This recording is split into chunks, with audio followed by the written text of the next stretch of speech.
All right, y'all, I just made a mistake. Oh, easily converted mistake. We're good. Welcome in, folks. Welcome, my friends, to another week. Another week of God knows what. Going by the last couple of weeks, at least with Star Citizen.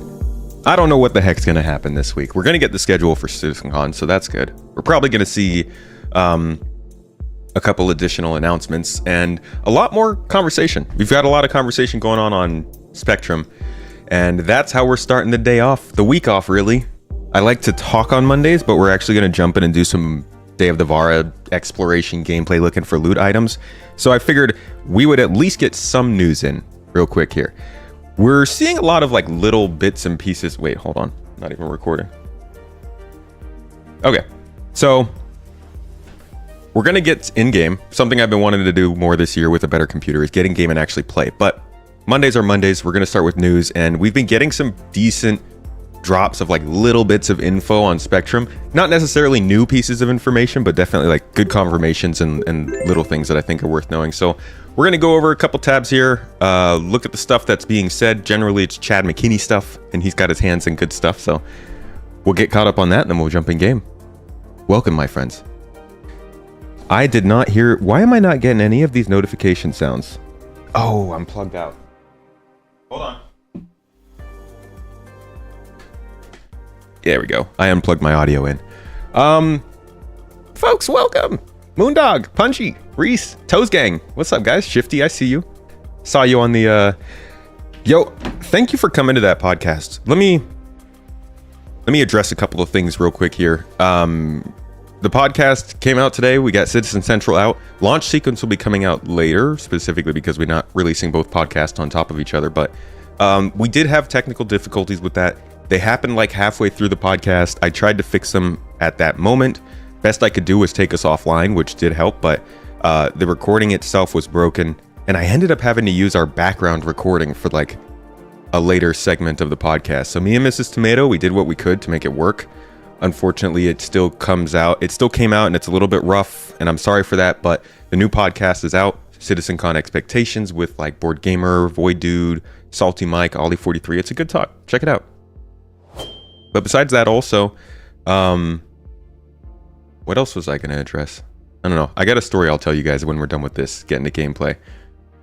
But thank you guys for joining. Shifty, thanks for coming and hanging out for that. Punji, you were there too. Reese, I believe you were there. Smoke more, you will be fine. That's Rich coming from Two Stoned Critics. Halson Coop, thank you for the sub, dude. Appreciate you. And Taryn, thanks for the pizza bitties. The bits. Guys, there's also still an ongoing giveaway, so if you got Twitch points, use them. What are the best places to search? That's what we're going to find out today. We're going to be bouncing strats off each other, so I'll be getting as much help from you as you get from me. What's up, Driver? How you doing? We hit 17,000 followers on Twitch. What's up? The big 17. I remember turning 17. Was not as exciting as this. What's up?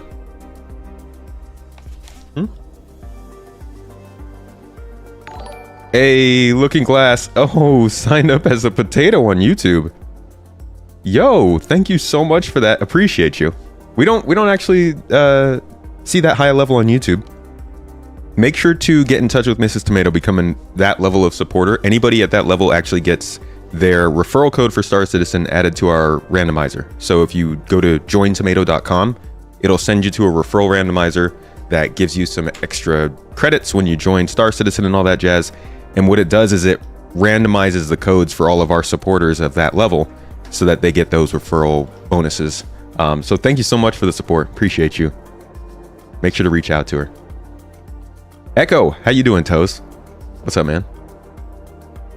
All right, guys, let's get into the news here. So the first thing I've got here is a post on Spectrum. It's a question talking about the design brief that we just saw with Cargo. So if you missed that, they did with Cargo gameplay what they did last year with investigation missions, what they did earlier this year with engineering. They gave us a look at the design behind the profession, which I think for a lot of people was a bit behind what we were expecting to see from that profession. So this person is asking here, Trying to get sense of where the cargo design is in its development pipeline, it sounds like we're well past the feature design and goal building stage and now designing how the specific mechanics and subsystem interactions will be implemented. Is this a correct assumption? Or does this stage also involve feature planning? Let's see what it is. Punji with the 5. I see you, Toes. The Punch. The Toes Punch. What's up, man? When will I bring back 2...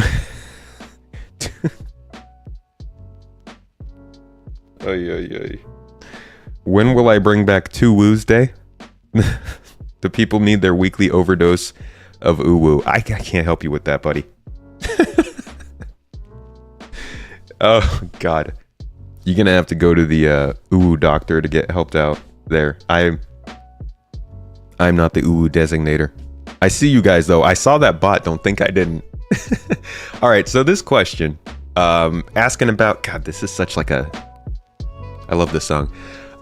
This question's asking basically about where are you with cargo? And Chad answers, I saw more than a few people get caught up on this, so thank you for asking. The technical design phase comes after the design phase and just before implementation starts. Some people thought we were still working out design details, which is not the case. The topics I discussed in the ISC are not just long-term vague ideas, rather the team is working out concrete technical implementation details, which is now largely done. That would be... I think that would be things like, instead of saying, okay, so a Hull C is going to park at a station and then everybody else is going to come to the Hull C to load boxes, it would be like saying, okay, the Hull C is going to park at the station. Like, where would those boxes exactly be coming from? Are they going to come from the hangar and then float out to the ship? Are they going to... Is a door going to open and an Argo MPUV is going to come out with a box? I think it's like the really nitty gritty details are getting figured out, and then they're going to start to bring that into the game. So they said that they're going to be moving on to work on it immediately thereafter they get that design stuff done. He said, I don't want to specify a particular quarter for any specific parts of it, as this is going to be a moving target, but it isn't just ideas and intent. So it really sounds like the cargo refactor is continuing to be a very stretched out thing. We wanted to see, 2-3 updates maybe with this going on. I'm thinking this is going to be at least 2 years worth of everything getting in before we're at that place that they mentioned in ISC. So 2 years starting from the first implementation being last December. So I don't see this getting, to that sort of advanced stage they talked about until the end of last year at the minimum. This is, they're taking their time. It seems it's a lot of work, which makes sense. It ties into a lot of different things. The conversation continues though. And somebody asks, any particular explanation for why features like freight elevators that have supposedly had scheduled work for over a year on the progress tracker are still in design phases and not implementation? This really comes down to like their communication, which we've acknowledged plenty of times this year. Struggles at times. This is one of the places that struggles is the progress tracker. The progress tracker can be so misleading. Gonna hijack one of these tabs over here. Nope, not this one. How about this one? Yeah. So if you go to the progress tracker, and you look at something like, let's say, the cargo updates that they're doing, freight elevators, let's say, it says that there has been work going on since Q3 of 2022, right? If you just look at it this way, with this bar, just constant work since Q3 2022, going. In fact, let's go to persistent hangars because that's even a better example. Down here, just constant work from up until September recently, all the way from Q2 of 2021, which is insanity, right? That's a lot of work. But if you expand this and look at what teams are actually doing work, you'll see that somebody was working for actually a really long time, but they took time off here. Arguably actually not as much as I was expecting, but they took time off here. And that's something that you'll see with freight elevators here. Some teams take time off in certain places. It's something you'll see with the cargo system refactor from before. Certain teams take time off in certain places. So like, it's not always constant work from the same teams all the time on these things. And that's essentially what he's describing here. This is a problem with their communication. It's also, I think, he's kind of on point with like the USPU team finished their first cargo refactor last December. We were really, I think, all expecting to hear more from them throughout the summer and leading into these like freight elevator changes. And they are further back than I thought it would be, but that's where we are. So I'm not really going to go through all of this in detail. This is just like conversation about how the progress tracker is not super accurate at telling this work, and just in general how this stuff is being split up into different features. So this last bit here, before we move on, he says, additionally, there's a lot that goes into a very big feature like freight elevators. It's not just feature work, but includes many teams like concepting, art, animation, etc. Work on concepting, prototyping art assets, whiteboxing, and loading time considerations. Building out metrics, etc. have been all worked on, knowing this feature work was forthcoming. So while hard code hasn't been worked on for a year, very large gameplay endeavors are more than just gameplay feature work. And those are basically, what does he call it? Or what do they call it? The dependencies. One of our favorite words in the business. Okay, so next one is unable to sell commodities with someone in your ship. This is just an offhand question. It was basically asking about the ability to sell while people are on your ship, which wasn't super interesting, but his answer, I think, does come up with some, like, it's kind of telling. It's nice. He says, not all locations will support automatic loading. I think they've said this before, but this is just another sort of confirmation after they finish the design process. With the new cargo changes coming, locations in the game will be further differentiated by what services they offer, as well as the volume and size of cargo they deal in. This will also further differentiate which ships are useful in what scenarios or routes. That goes towards what we've seen with the Hull C. And they've added the new trading stations with the jump points. It just a general... It goes with what they've been doing. I'm excited to see how much they change space stations to be different, though, because right now they still do feel very, very samey. How many years do you have to wait for your Tumble Ranger and Santok Yai? I think your Santok Yai is coming before December. I don't know exactly when, but probably I'd say November. You might see it, like 3.21.1 maybe. We'll see it for IAE. But it might not come until whatever patch happens in December, which likely would be the replication layer separation. What are you clipping something for the soundboard? What is it now? Did I ever get that technical issue sorted? We're still trying to track it down. It's hard to, since we don't have any clear idea of what it is that's going on. As of right now, I'm recording and there's no problem. So, like, you know how it is. Do it right the first time, you don't have to redo it later.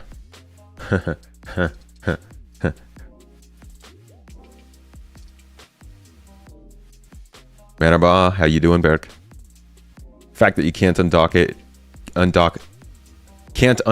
a Hull C is another story. Can't undock a Hull C? What do you mean?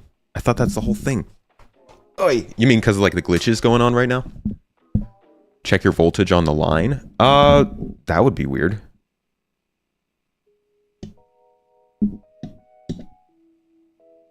I mean, wouldn't the voltages on the line like mess something else up? Because everything is on the same line. I got 2 computers recording and only one of them had the problems.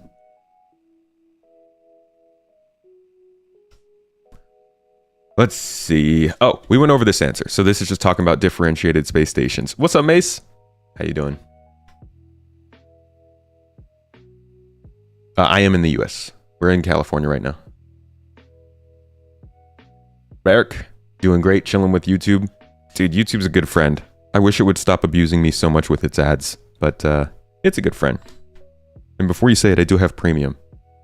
Just all the different profiles, you know. Okay, next question that we had was here. So this is kind of just confirming what he just said.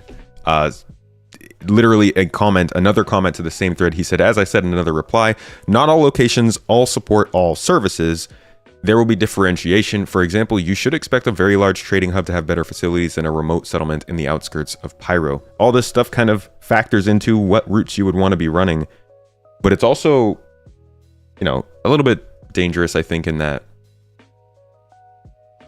the way that they put services in the state, well, we'll see with the next thread actually why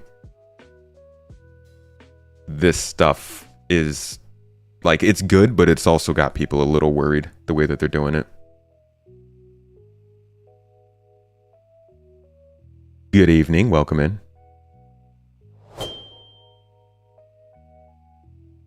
Why is that related to the oh, I don't actually know if this is a reply to the thread itself. This might be a reply to somebody's comment. I just clicked this from the main page, so that I might be stepping into another thread here. I'm not a big fan of how they do that with Spectrum. I wish you could see the actual thread that you're looking at, but if you click into a reply, it doesn't show the comment that they're replying to. It's very annoying. Okay. Call Punji Stinky when you see him. Punji. Panic Switch, thanks for the sub, dude. 7 months. How you been, dude? How are you doing? Are you settled on your opinion of the most recent update on server meshing? Or are you still diving into it? All right, will cargo ships have wear and tear? Or cargo containers? This is like literally just title. He said yes. If you want the cargo design briefs ISC that we released recently, we go into some detail about this. And that tracks with their long-term messaging on it as well. Why is this song in this playlist? This is such a hype song. It tracks with their messaging. They've always wanted cargo boxes to take damage, to react to what's it called? Temperatures. Like we've seen the volatile cargo we already have. So, you know, it makes sense, but again, for cargo hauling, this is just one of those things that's continuing to add depth to that. You're settled in, Panic? You sound fairly positive on it from what I've seen.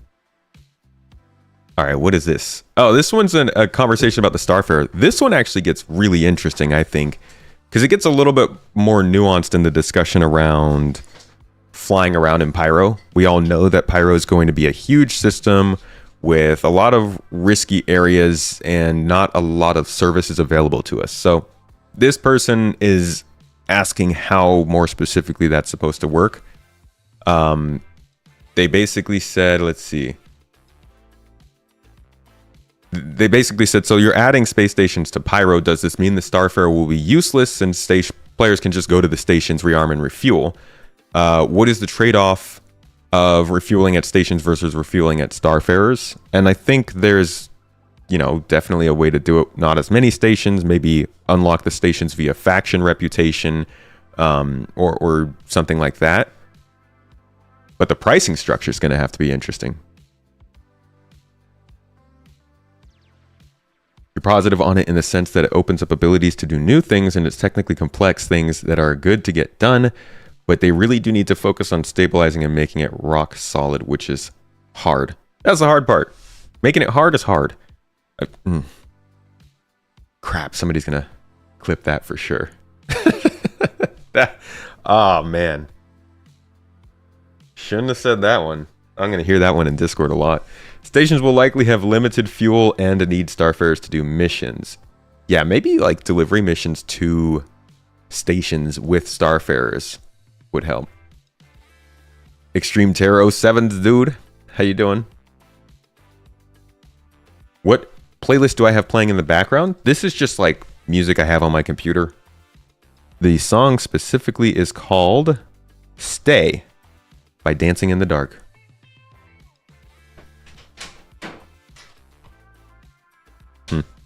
I don't know what.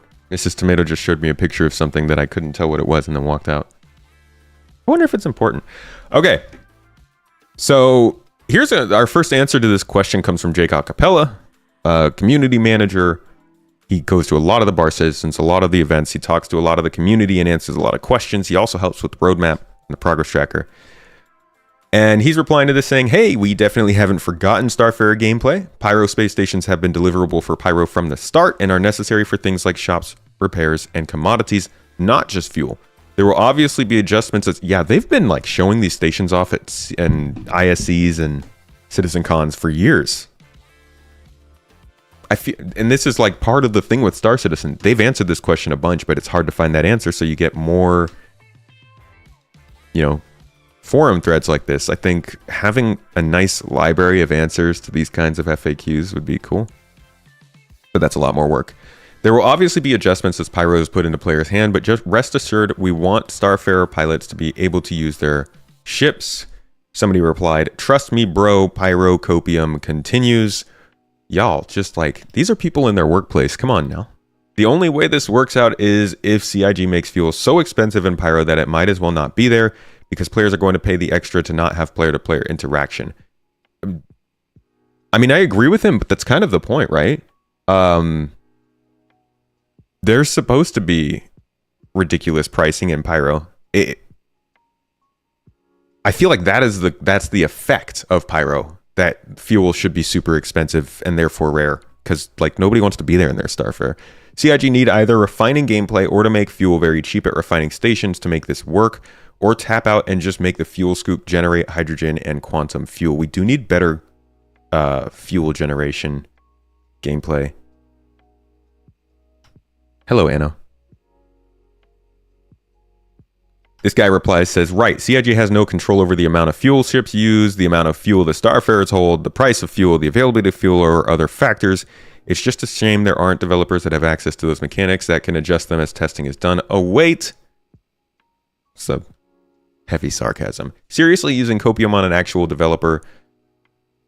Yeah, I feel like you could probably react negatively to this without telling them they're just saying trust me, bro. But like at the same time, I get the vibe of the reply.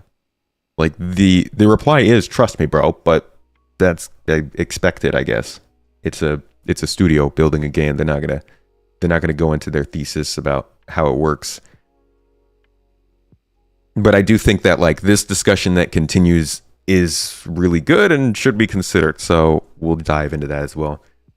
Siege of Orison was a single player mission with 80. This is a lot. What CIG wants is not in line with what CIG can achieve, this person says. If CIG wants Starfarers to matter, they will need to force non-port refueling with a severe nerf to all travel distance, nerfing it to less than 100 million kilometers. I think that's 100 million is... That's like across Stanton, right? I might be getting my distances wrong. But I think any ship that's like smaller than a 600i should probably be having some difficulties with refueling with in Pyro.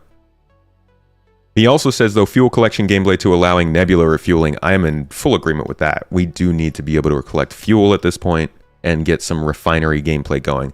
Luckily, that is something that's in the works, but I think this is something that we really need to look out for at CitizenCon, because if refining is nowhere near done for Pyro, then we might be in a little bit of trouble for industrial gameplay, and that could be not great for 4.0 and what it feels like they're hyping up as a pretty big relaunch for the Star Citizen Alpha. Not relaunch, but like upgrade.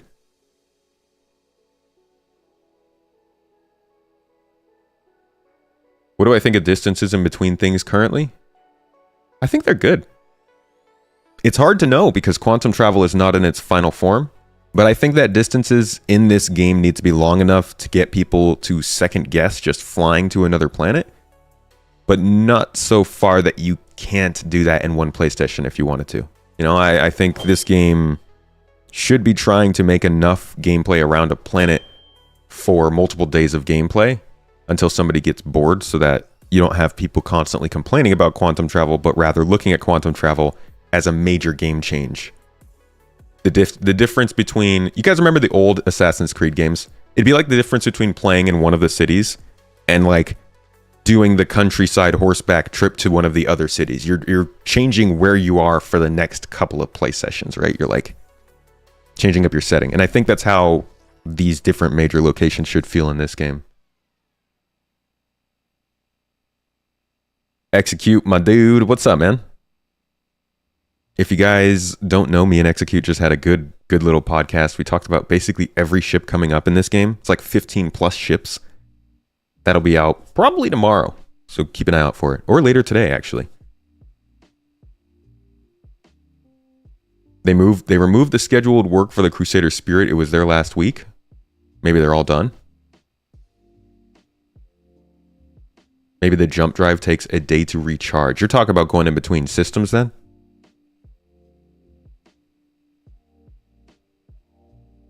There was a Spectrum thread about distance and time spent traveling in SC. Is there ever not one? I feel like you could probably find one for every quarter of every year over the last decade.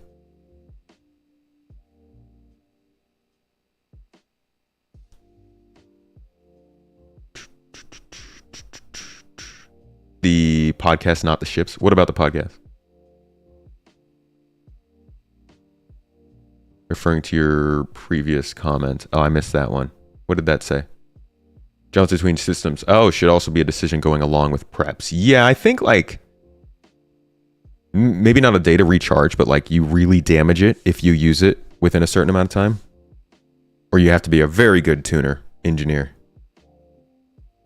You use your jump drive and kind of like how you use your quantum drive and you have, depending on what you do, it's like a cooldown. You got a 20-second cooldown. Maybe you can forego that cooldown when you're quantum or jump driving and say if you have an engineer, you can overclock it and run it before the cooldown is done and it just does really bad damage to your system. Maybe that cooldown's just longer for jump drives. Because a jump drive is basically like an overhyped quantum drive, if I'm not mistaken. Best track, jack of all trade ships to start with from a reset. From a blank reset with absolutely nothing available to you. I mean, I guess whatever ship you have. For $60, obviously Avenger Titan is a really good jack of all trade. Telemetry site is broken? I didn't actually know that. Let's get back to this answer real quick. We'll finish this up and then move on. This user continues. This is kind of, they mentioned the stuff that the features we would need for this to make sense. And then after that, players would need to refuel mid-flight and can choose to pay a Starfarer to save time versus gathering it themselves. But then they also need NPC fuelers, so you don't have to pray that 100 player servers has an NPC, a Starfarer servicing your particular region of space. Hard agree on that. And some way to trust that fuel beacons are being used by customers and fuelers, not griefers in the pirate system. Agreed on that too. But these are both things that we know are happening. First of all, NPCs fuelers are just not possible now because we don't have server meshing. We don't have any way to support those NPCs to actually do their... Anybody want to trust this current Star Citizen AI to refuel their ships? Have you run into security who's tried to scan you? Who you can literally force to just run into a star system or a space station? So, there's a clear reason why we don't have this. There's also the fact that we're not going to have 100 player servers for much longer. I mean, it might not be the replication layer that does it, but by the time server meshing and Pyro are in the game, I would give it no less than 2 to 3 updates before we see the player count go up after that. And maybe possibly before. Then there's some way to trust that fuel beacons are being used by customers and fuelers. That's reputation. Right? Like, literally, the way to trust that fuel beacons are being used by legit people would be the reputation system. Now, they've not done the best at maintaining reputation, but we know that earlier this year somebody did pick up that system, the missions team. So, with all hopes and wishes, best case scenario, they are working on both of these things in the background, getting ready for Pyro. And that's why Pyro is so exciting. It's not for the planets. It's not for the news backdrop. It's not for the effects or anything like that. It's for systems like this that are mandatory because this is a different type of system from Stanton. That's why people are excited for Pyro. It's not the pretty looky looks. It's the cool features. There's a lot of little implications like this that they have to get right to bring in a system like Pyro, and that's why they've chosen the systems that they have to start out with. Will they do it? I don't know. This is a lot of stuff they have to get done. They wouldn't have done it if they had launched Pyro when they initially wanted to, so it's nice that, I guess, they were forced to delay Pyro, but I'm in agreement with this post. They need to make sure that this stuff is functional, or else Pyro is going to be kind of a mess. But this is all stuff that we know is in progress. Just not sure how far along it is.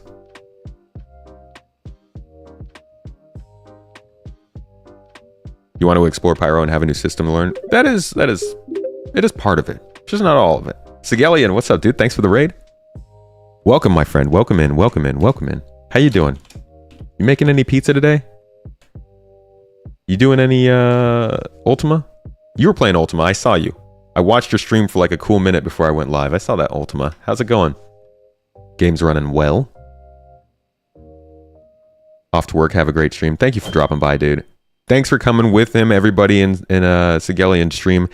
Quick question for anybody who was there. I was talking about server meshing the other day, and somebody said that you Ultima did have a sort of version of server meshing that they've been running on. Is that true? Hello, Maiden. How are you today? Did you make it to a live tomato talk? You did, my friend. Thank you for coming. Welcome. Why can't you see your messages on YouTube? I do not know.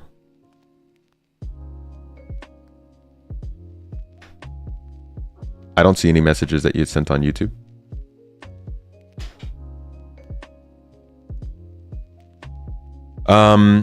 So yeah, the person finishes up by saying anyone who entrusts the weight of their entire gameplay session on hoping some random player in the pirate system responds to a beacon and is a fueler or customer instead of a griefer is a moron, they said. I mean, yeah, if you base your entire gameplay on that, yes, but like we should be expecting that this game has systems to do this sort of thing, right? I mean, these are not basic things, but I think they're obvious questions that need to be answered. And I'm hoping these are the types of things they do go over.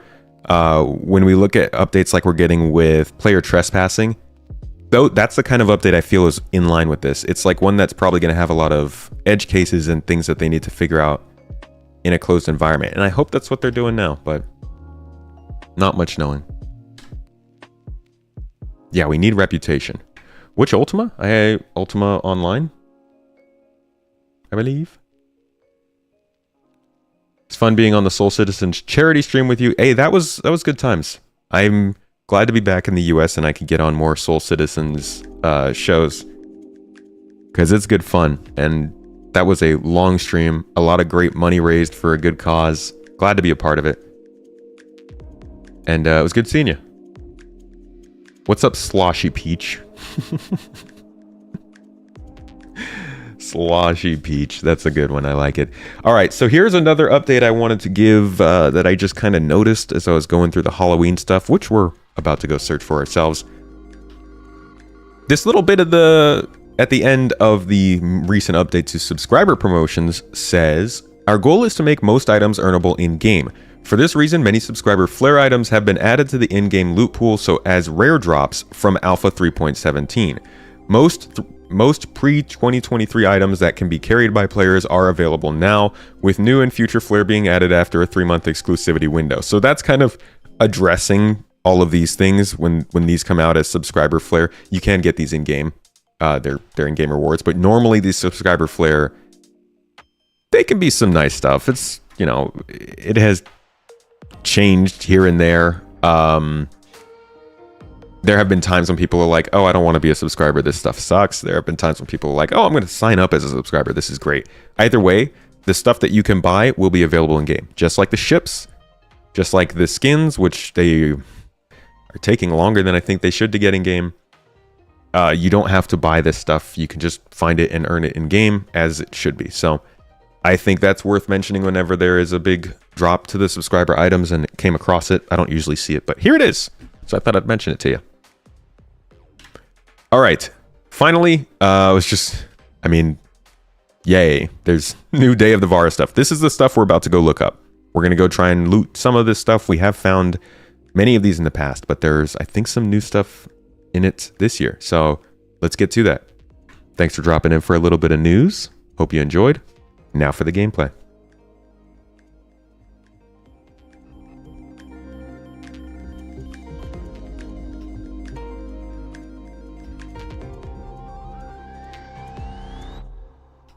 All right. Has anybody found anything new, or am I wrong and it is all old stuff? That'd be kind of disappointing. You've been a sub member to Star Citizen for the last 2 years, and the perks aren't bad, but haven't really been wowed in a while. What's something that you would be expecting more? Like, I'm trying to figure out what would be the ideal subscriber perk. You were a Sonoma man yourself, like Sonoma, California. UO did have shards, but they were more location servers. Not sure there was a limit to how many players you could have on a shard. The word shard came from that game. Oh, so there's probably some good videos on that, huh? What? Why is Gilded open? What is going on? Gilded, why did you launch? Wait, Gilded is not launched. Why did it just show up with Star Citizen? That was weird. What just happened?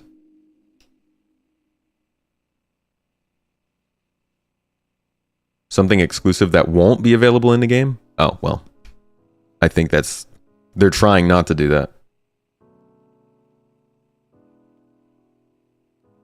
Oh, Sonoma Shard, I see. Thank you for liking the video, Division. It does help the stream. It does. You posted a video in the Discord from one of the architects on Ultima. Okay, cool.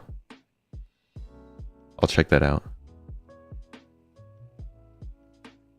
The Karna rifle has paints? Does it really? Nobody told me this. That's important information. The Karna rifle's awesome. I'd love to give it better colors. Brought the ghost from the hotel with me, and it's all up in my computer business. Apparently, it's also in our credit card business. It doesn't. Oh, I see. You're saying, where are the paints as in they haven't made them yet? Well, then I agree wholeheartedly. Where are my paints for the Karna?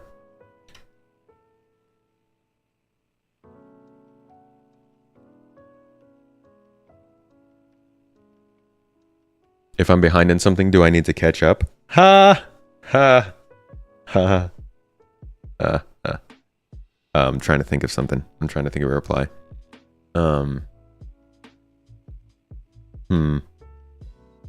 Nope. Can't think of anything. I was trying to come up with something with gazpacho. Don't got it. Should have a list. A list of tomato puns here. Something, something, something, gazpacho. Ah! Ha! Ha! Very good. Very funny tomato.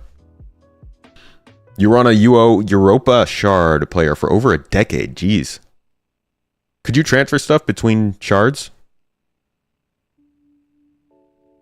You had a simple combat logging mechanic that took SE far too long to figure out at the same time. Do I think they will announce any new ship never heard before at the CitizenCon? Yeah, I do. They usually do. It's a thing. All right, let's get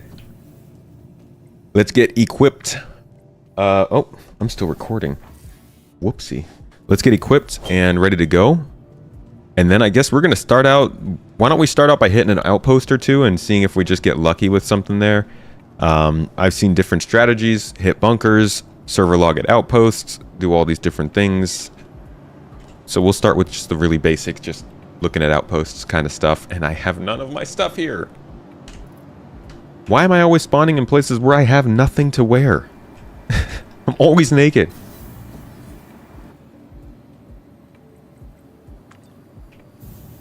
Love the streams. Welcome back to the US. Thank you, Error. Glad to be back. Loving that morning air while we're here. And there's that lovely audio glitch we all love. Alright. Let's find the armor shop first. As always, it's a little game of which hallway contains the magical equipment you need. Mouse click. Good evening. Good evening, afternoon, and morning, my friend. Oh, we're at Baijini, that's right. They don't have anything here. Alright, let's go to the cargo center. They don't even have weapons here, I think. Yeah, we're screwed at Baijini. Really gotta find a better home base. Lots of locations are hot right now. Well, yeah, any location my character is in. Ayo. Give me that look. Oh, yeah. It's really the dead eyes that get me. the dead eyes and the beautiful, super stylish haircut. I love this camera. It's so funny. It makes you look insane. Gonna start filming some videos from that view. Okay, let's just grab some Errol armor since it's here. And it's easy. The best armor you got is the armor you got, right? Yeah, you guys like my hair? When I get into video games, I like to get haircuts that I know I'll never have in real life.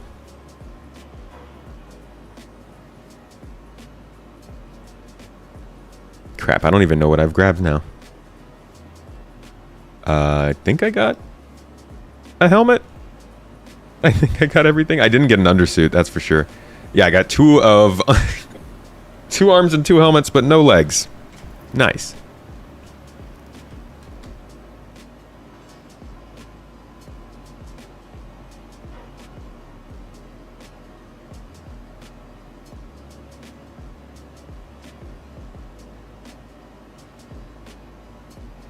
Using coins for questions doesn't do anything.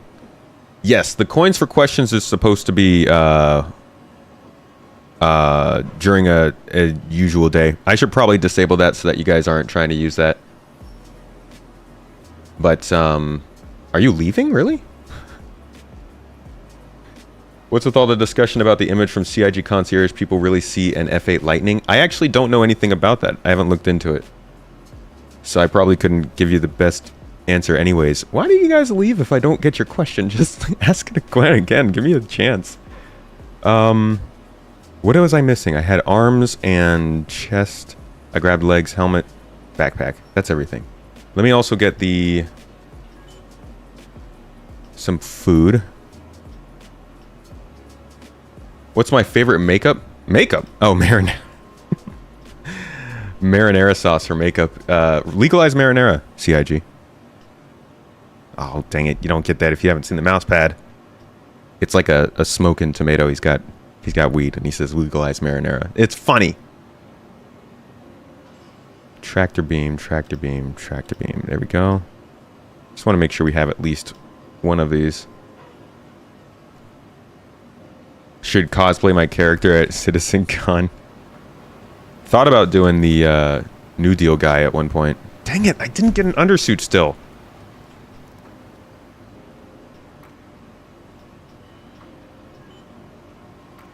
Huh. They only have this one. This one's ugly. But whatever. We do what we must. Best armor is the armor you got. Okay. Now we're kitted. Unfortunately, we're going to have to hide away that beautiful, beautiful hair.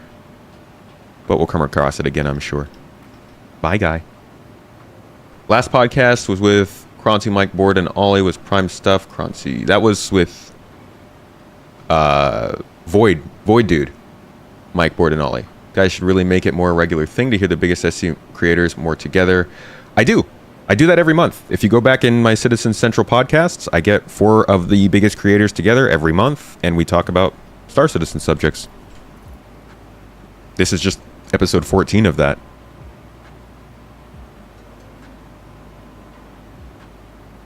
Oh man, is my backpack not working?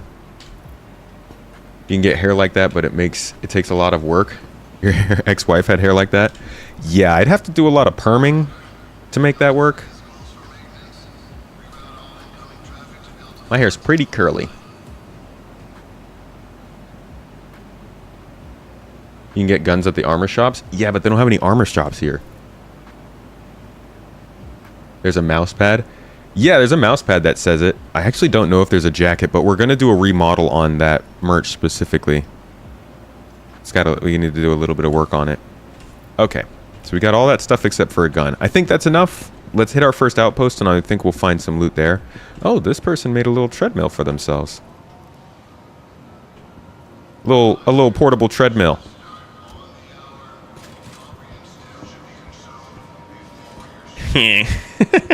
Oh, hey, we helped. Now let's leave it before it kills us. Leave me alone. Leave me be. Those things are dangerous. Podcast on the channel was amazing if not for the technical issues. Yeah.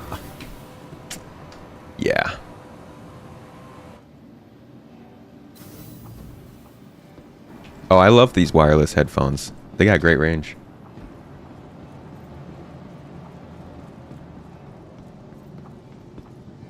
Chris Roberts produced Lucky Number Slevin. Slevin sounds like a Malfoy's first name. Like Draco's brother. Slevin Malfoy. Ugh. Just recoiled from a fictional character for a fictional IP. Okay, let's take a cutter. I like a cutter. I like a cutter for this kind of job, you know? We're not doing too much. Is there an SC creator you want to talk to? There are a few people that are pretty hard to get a hold of, yeah. That I've reached out to. I mean, your vehicle has been I eventually want to talk to all of them, I think. But right now we've got a good lineup. I've got quite the upcoming lineup of people who are getting in. All right, would you hang a 4? It's following me. Look at that. I created the feature of NPCs following before CIG could. Was there a recent concierge email sent? That's what I'm hearing. I think this is... The question about the F8 is like the second time I'm hearing about it. I think there was like maybe a picture that was sent out about an F8 and then another picture that was like one of those pictures where if you look at it in a certain way it looks like something, and I think people are saying it looks like an F8. And Moondog was implying it doesn't look like that. I don't actually know what it looks like. I've not seen it at all.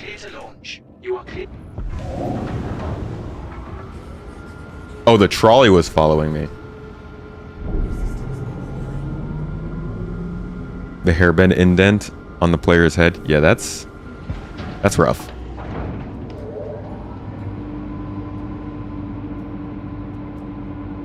Rumor that only wing commanders will get the F8C. Man, I don't know.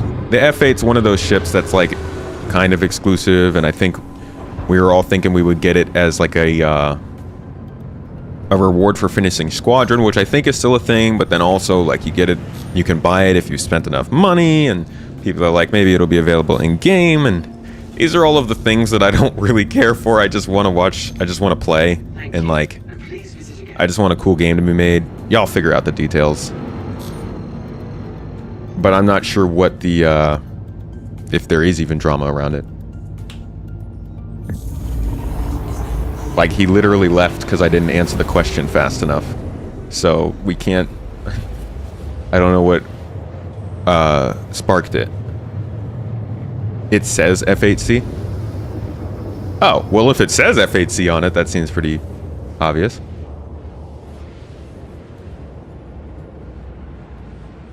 Noobifier's still posting. He did one last week. It's an achievement in Squadron. Okay, not for finishing it. All right, let's hit a mining facility first. We'll just hit something random here at Lyria and see what we find. If we don't find anything after a few outposts, we will try a bunker. If we find a gun. They were like, everyone gets one. Oh, an F8. It was originally meant to be ultra exclusive. You guys think they're gonna do that for the Raven, the Saber Raven? I don't have an F8, but I got one of those.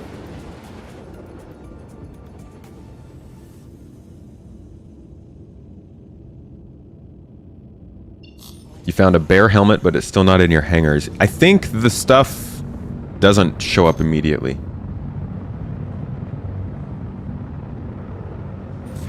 You guys found all the the helmets already. That's pretty nice. I thought this was going to take forever.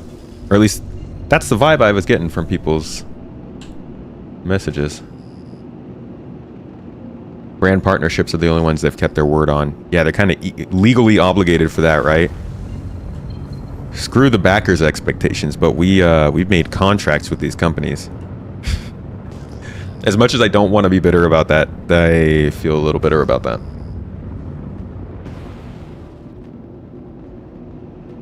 Did I see the day of Vara that... Whoa.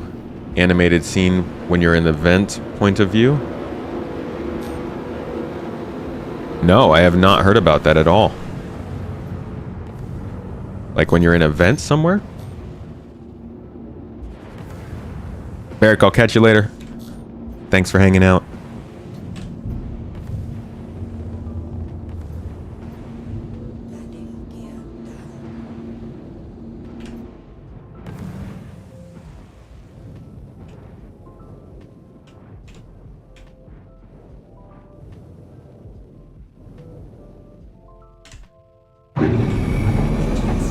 A soft touchdown. No, it's on the page. Oh, okay. Like in the marketing material. Might just be something that they made to look like a creature. For vibes. Could have gotten a tractor beam here. I don't steal. Yeah, I probably could have, but I needed to get that armor there anyways.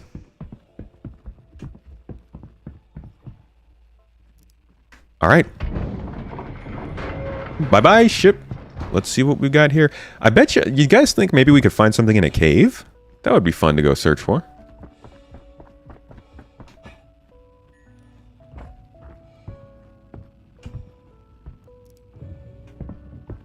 Did I know there's an owners club? I did get invited to the owners club. I'm in the...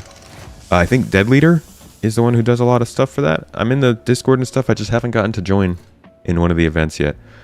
Come on, give me a helmet. We got a ready up helmet in orange. Not entirely what we were looking for. We've got a little poop looking thing here. Bananas. Scrotum. Bottles of stuff. I'll take some pink flares. I like a flare.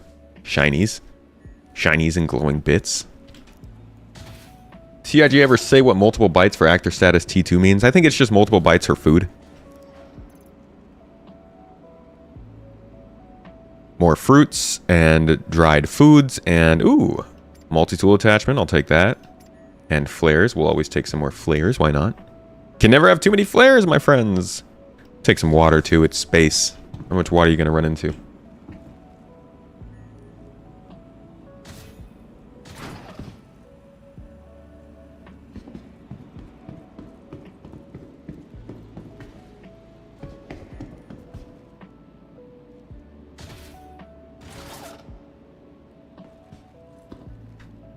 Should have the, hey, Mrs. Tomato.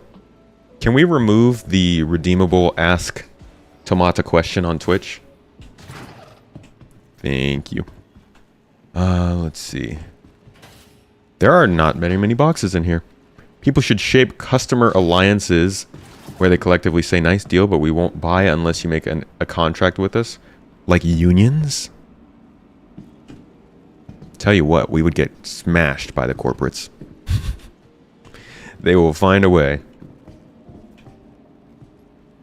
Hope you have better luck. You searched all weekend in outposts and bunkers and couldn't find anything. Yeah, some people are saying they found them quick. Some people are saying they couldn't find anything.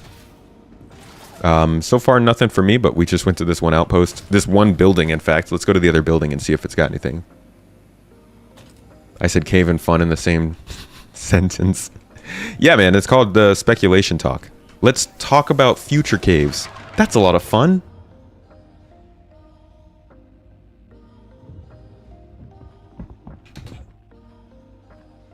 Believe you gotta go to derelict outposts to get the good loot, not mining outposts. Wow. Wow. Derelict outposts are hubs of shooty NPCs, and they're very mean. But alright, we'll do that. Don't you have to get missions to do that? That's the annoying part, man. I want to do exploration gameplay. I want to find these locations, but I don't want to have to go to my contract manager and take a mission to do so, you know? I want to fly around on a planet and... Ooh, what is this? A little suit? A little bit of clothing? I'll take that. I want to fly around on a planet and manually come across a location. Otherwise, it just feels like I'm doing a chore.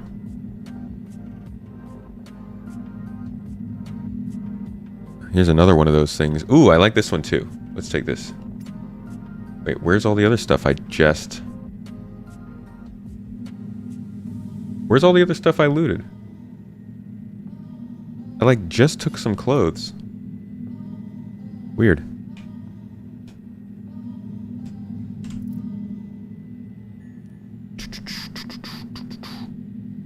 Apologize for your impatience. You came back, witnessed the question was brought up and talked about. Thank you both. Long day for you. Yeah, if I don't answer a question, just give me some time. Sometimes I miss the stuff. Chat moves fast and I don't get to do everything. Just give me a chance to get to it. I'm looking for blue crates. Okay. Yeah, I feel like it makes sense that they would all be gone from a place like this. So I probably should not continue here. Let's go find an abandoned outpost. That's why I need a gun. Jim. I don't want a gun. I just want to live in peace. Crap, I do need a gun though. I don't want to have to go back and get a gun. Posted the 2 pictures of it in Discord. The creature from the marketing.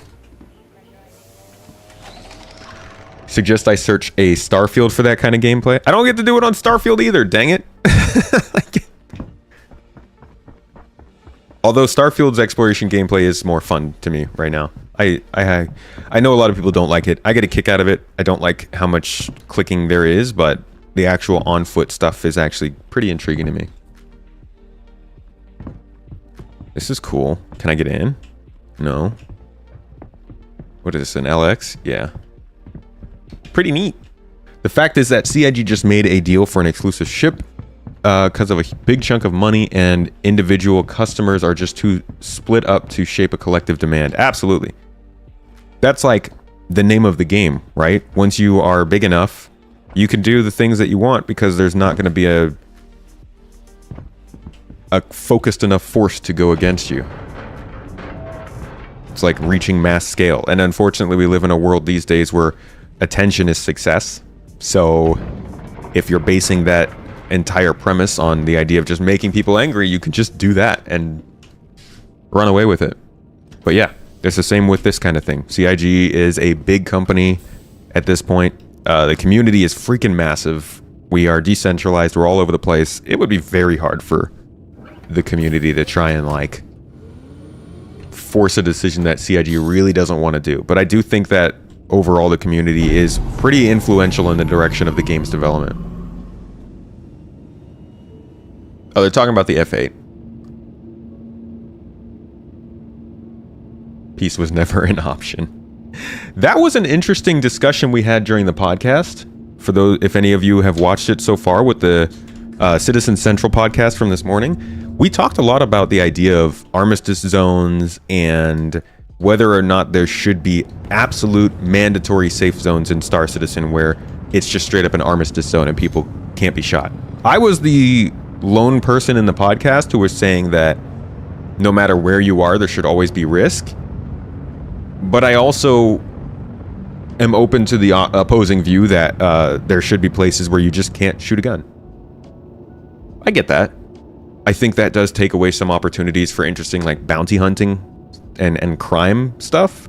But at the same time, it would really suck if we decided to go with you can just experience this kind of danger anywhere you are, even in the most basic beginner's hab in the middle of Terra Prime.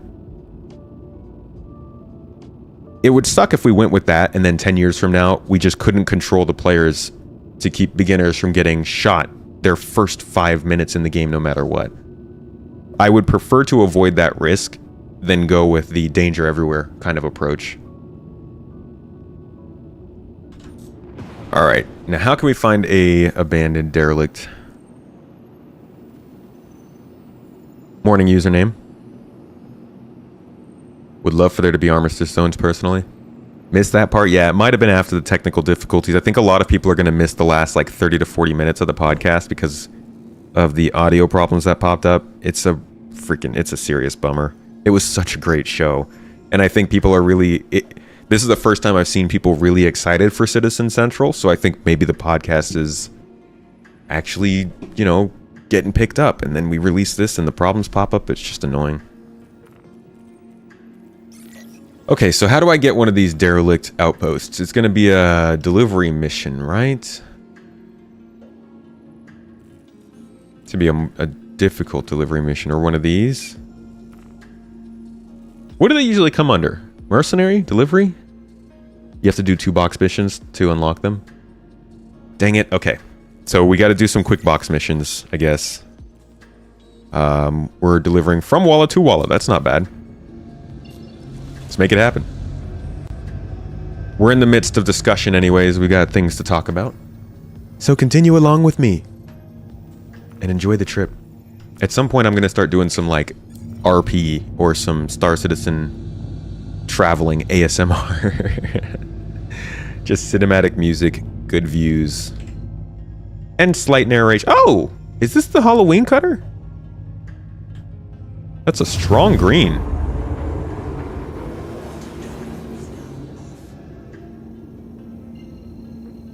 I don't have the rep. Is that a player? Man, you do not see players out here very often.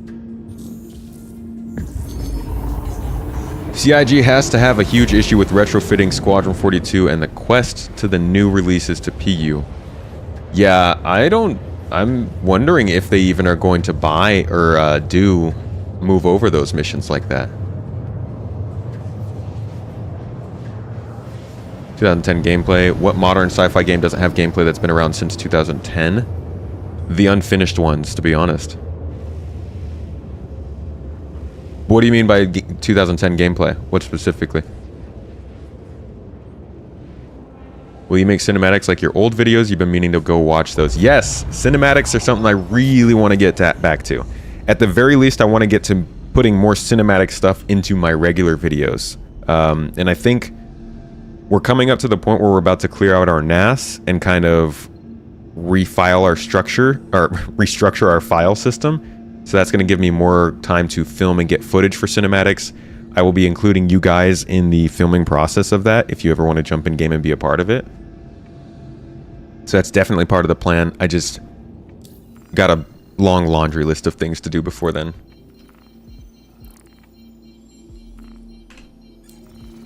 Oh, it could be the Stella Fortuna cutter, you're right. I don't know why I would have like the Halloween green cutter.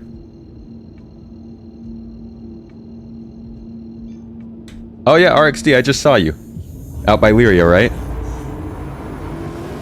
What are you up to out there? Why not all concierge members got the surprise incoming mail? Even rank 3 concierge friend did not get it. I have no idea. I don't know what's going on with that or what it's about.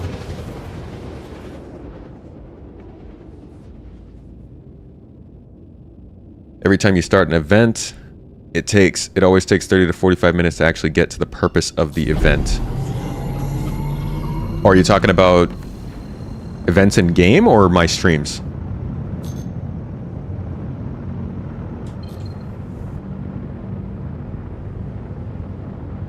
I think maybe only some members will receive the surprise? I don't know.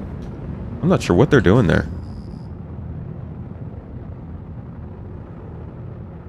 Only some members will receive, yeah. Are invisible asteroids still a thing? I haven't heard about it. You might be the first I'm hearing about it in the new patch. You were going to shoot me. Oh, are you doing some piracy stuff, man?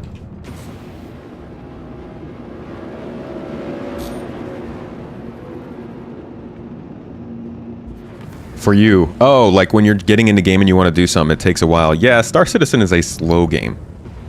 That's part of what I really like about the differences between Star Citizen and Starfield.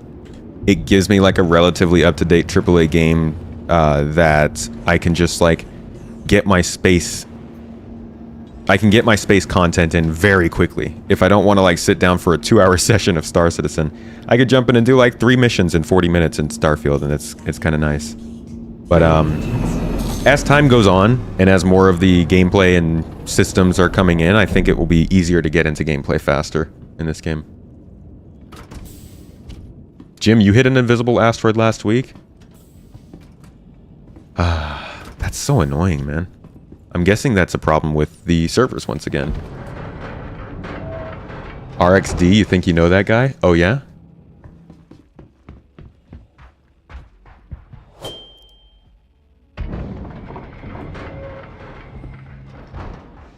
Those emails feel like more CIG hype. It is the month of hype. If not now, when? That's what I say. Star Citizen feels like an updated version of Star Wars Galaxies. It's kind of a spiritual successor, it feels like.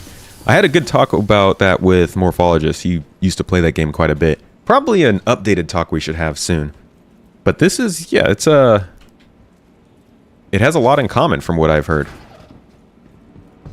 Still gonna check loot boxes here. Just in case. If there are any.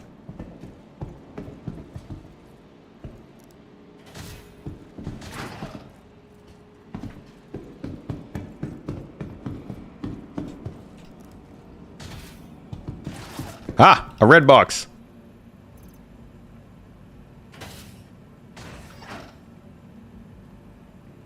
Oracle helmet? What is that? It just looks like one of those piracy-looking helmets. You loved Galaxies. Their Jedi ruined the game. The Jedi ruin everything, don't they? Alright, box time.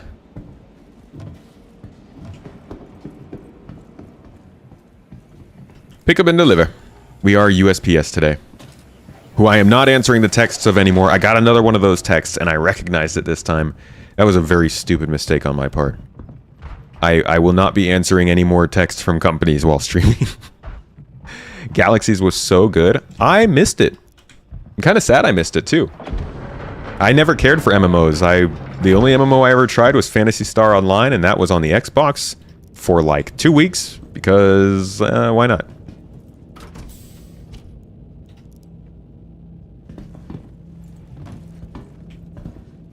We got our box.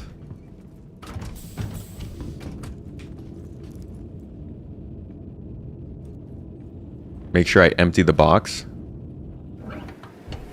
Oh, the loot box when I get one of the special things? Okay.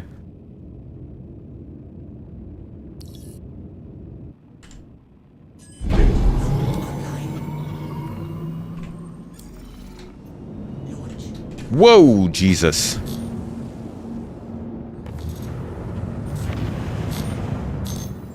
Whoops. Okay. Quick drop off. Finish this up, and we get going. Really would like to try and start getting those missions running. At least before we hit the 2-hour mark. Missile warning. What? Oh, did you follow me? Are you actually? Come on, guys. Why are you shooting missiles at me? I have nothing. If it's because you're trying to pirate, I have nothing of value.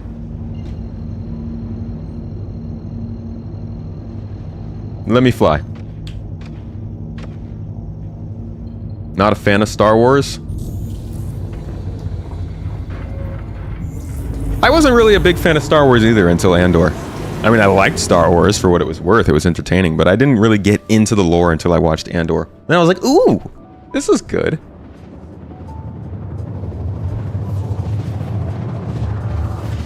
Just messing? I mean, technically that's stream sniping. Just let us just do the things. Please don't shoot missiles. Andor and Ahsoka were amazing. I liked Ahsoka. I didn't think I would, because I really am not about Jedi stuff anymore. I'm kind of over the Force. But I liked... They did a good job, I think, of balancing it with the overall, like, political, sort of, wartime, governmental, vibe of the current, I think, Star Citizen, or Star Wars stuff. Always been about the story. Star Trek's always been about sci-fi. That's fair. You're here before the stream. Oh yeah, no, I know that. But technically you wouldn't know where I was going if you weren't watching the stream, right? After you saw me at Lyria. There's no way to track players yet.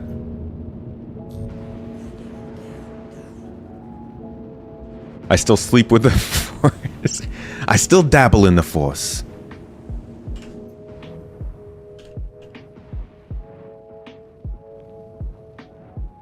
Pull up a... Nobody uses the landing pads. What landing pads? Screw your landing pads. What'd you miss, Nahore? Nothing much. A little bit of news, a little bit of flying. We're just trying to unlock some missions right now, or some locations.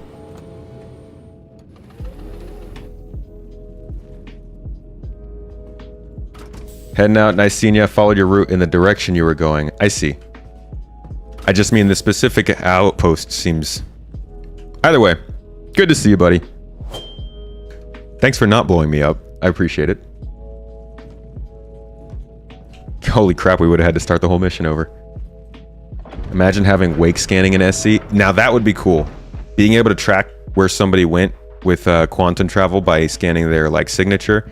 They talked big talk about adding those signatures when they changed the quantum system, but we never got to actually scan them. Maybe with the new quantum system they'll do that.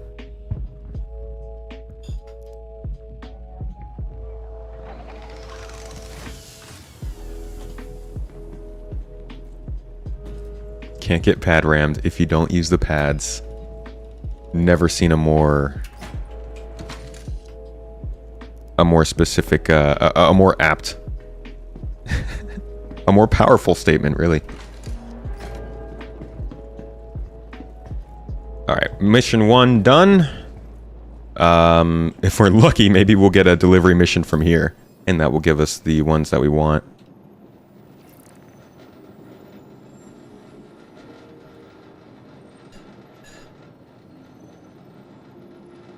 Streamer privilege. To be honest, I have to do one of those 3-place ones. That sucks.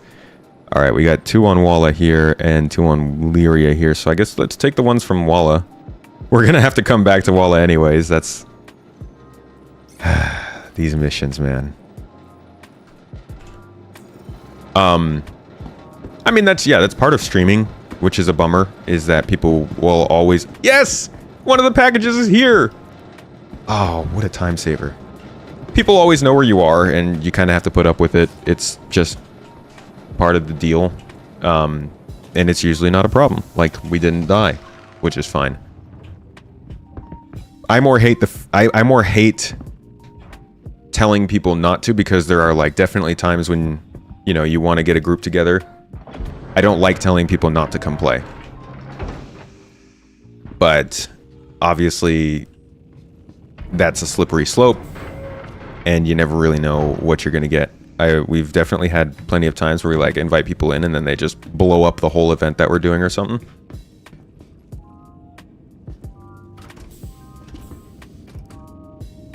That's why I only fired one. Wasn't trying to kill you, just saying hi. Appreciate you.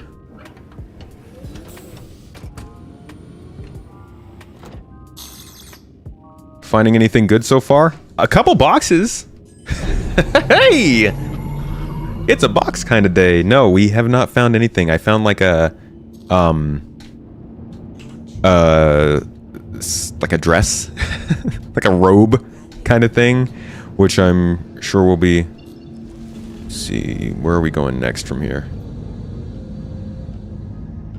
Drop off package. Okay, cool. So our first drop off is still on Walla, which is nice.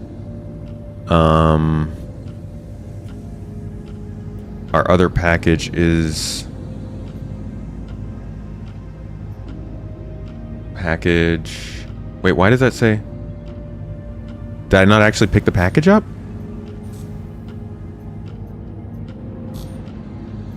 No, because it's telling me I got the package in the back of my ship. Okay, I hate that. Wait, maybe there's 2 packages at this place. Maybe I got lucky. Let's head back down.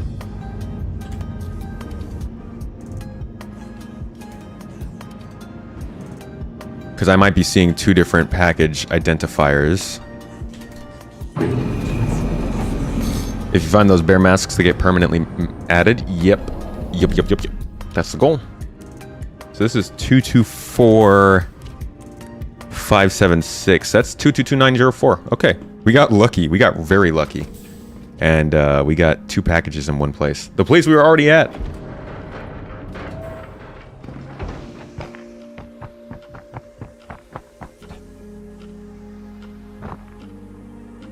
Check personal. Oh, does personal have some derelict outpost missions?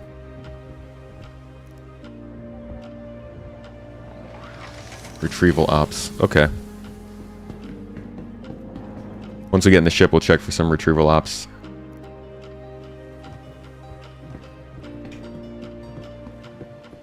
check for red crates.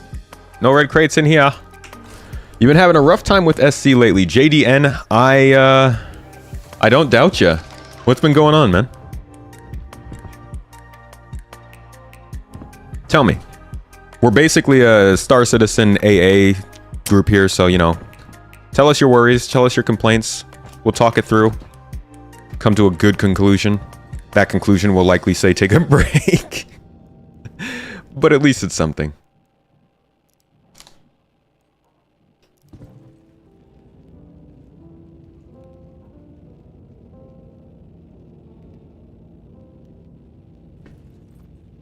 Hmm? Oh.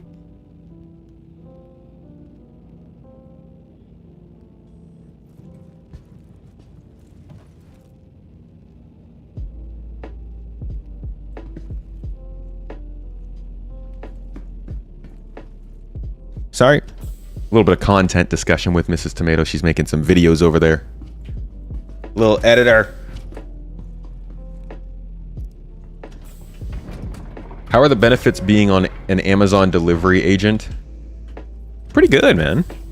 I get paid 10 UEC an hour.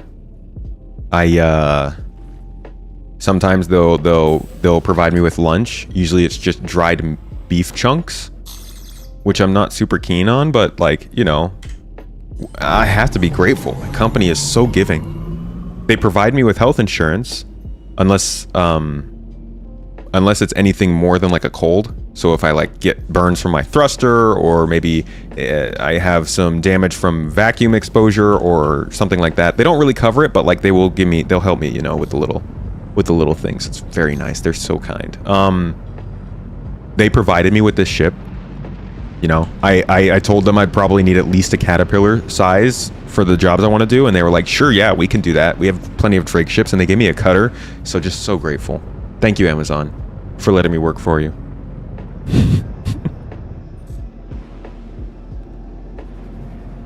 You try to do some of the 15K delivery missions, and both times when you put them in the cargo hold your Mustang, one of the 5 will not let you pick it up, so you can't complete the mission. So you can't get it out of the Mustang. See, drop off package there. Looking for a package drop off here on Walla. There we go. 472. That's gonna be us. You found more bear masks on the white boxes than the red ones. Okay. 1 week of vacation? Yeah, it's not great. And your 1 week of vacation has to be sent in the Hurston City Center. So it's like, okay. Thanks, Amazon. They should increase the delivery rewards. They really should. There's a lot that needs to be done with these missions, and I'm guessing they're going to update it when they do the cargo hauling overhaul with the courier missions and stuff. Because there's more that should be involved in a simple delivery mission like this. Definitely more locations, more logic behind them, more choice of what routes you want to run. Don't want the pets and the helmet. Who wants it instead? Man, I'm looking. Back and forth on what type of cargo ship you want to have. The Idris and Endeavor are your general purpose. What kind of ships you want to have? Idris and Endeavor are freaking huge. You talking about daily drivers or what? Yeah, if you find the special mask, you keep it forever. If you die, do you get your armor back? Can you get insurance on gear? Not right now, but you will. So yeah, no, you won't get the armor back. You can do a corpse run, or whatever they call it, and go get your stuff again. But you're going to have to do that to retrieve it. In the future, there will probably be insurance on these types of things.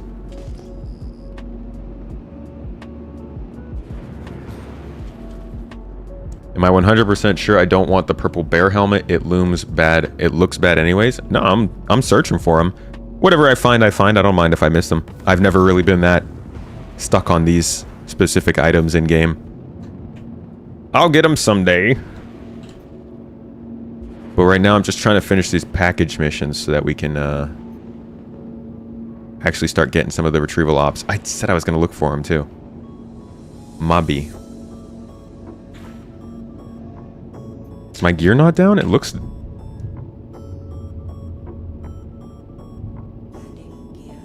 Wow, dude, the HUD. The HUD in this game needs so much help with the indicators.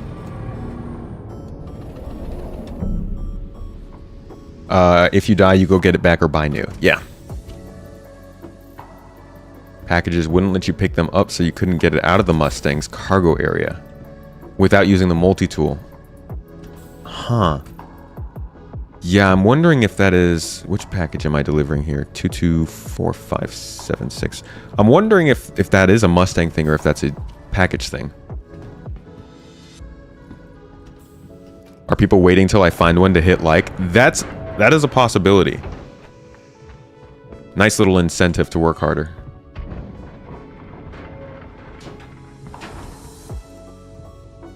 The HUD's awful right now. That's one of the UI updates that I am very much hoping they show at CitizenCon this year. Man, I wish I could be live streaming it so you guys could see my live reactions to this stuff. I'm considering streaming during the panel. I will be streaming from the show floor at CitizenCon. I'll be streaming in between panels. We'll be doing questionnaires. We'll be recording with people. We'll be asking questions to random fans. If you see me recording out there, guys, walk up to me, say hi. But that's one of those things that I really, really think needs to be at CitizenCon, and if it's not, I'm going to be very disappointed. All right. We got another package to drop off. I think we're going pretty far for the next couple. This is how people park in Turkey. If you ever go to Turkey and you go to like the grocery store, this is like the parking lot will be over here. People about to park like this. Their front door at the door. Just let us cycle the HUD colors. But I mean, you can't even tell if the indicator's on or off right now. It's so bad. I can't tell if I'm coupled or not. And now that they've changed the key bindings for coupled and cruise control, that is running into some problems. It would make sense if it was just the Mustang thing, because the Mustang's cargo has to close and open. Yeah, that's why I'm wondering. That's always had a problem, is the Mustang and the Aurora have had cargo problems. A real issue because they're the two most basic ships in the game, but 'tis the way it is. Thank you.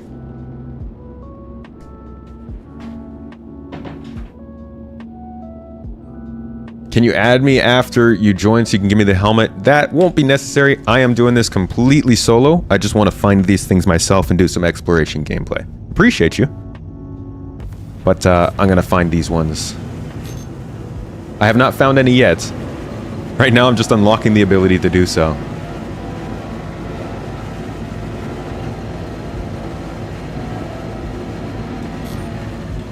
Haven't had that issue since you use HDR. Wonder if HDR is causing issues for non-HDR monitors. Which issue are you talking about? Not being able to see the indicator? It might be. But that's pretty bad, right?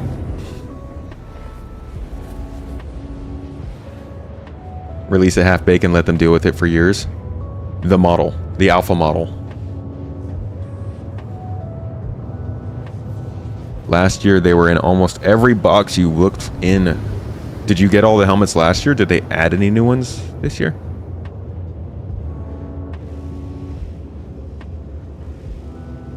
Don't like this helmet, though.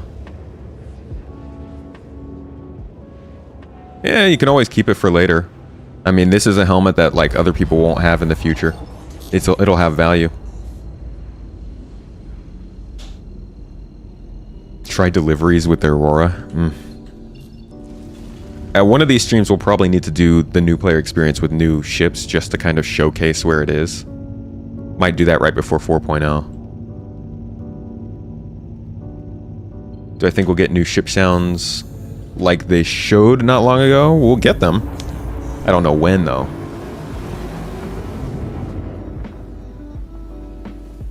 Thought helmets were only supposed to be in bunkers this year. Is that the case? Tell me if true, because I'm operating on some false info if that's the case.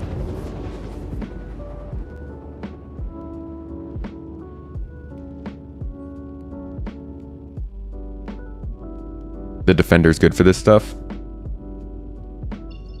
They are everywhere. Okay. Good. Because we're doing a lot of work to get these retrieval missions. Actually, in fact, let me double check that personal tab real quick. See what pops up. What's on person? Whoa! Oh, we got a lot more work. They were like, "What? You can deliver boxes? Okay, here you go. Here's your first 100." Money from nothing, risky job, wasted, outsourcing, PI, floater. None of them are. Oh crap! Crap! Oh, I tried to. Ah!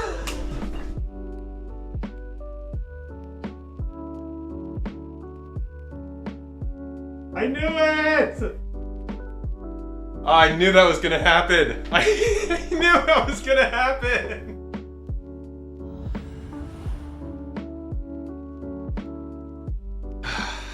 God.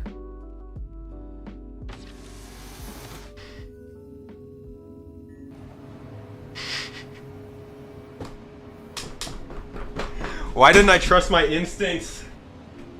My brain said, "Hey, why'd you go in your Moby? You're flying towards the ground. You should get out of your Moby and not do that." And then it said, "Oh, no. Just rush through the contract manager. You'll be able to click through them really quickly and you'll get it done before you hit the ground. You're going at an angle. You're not flying straight down."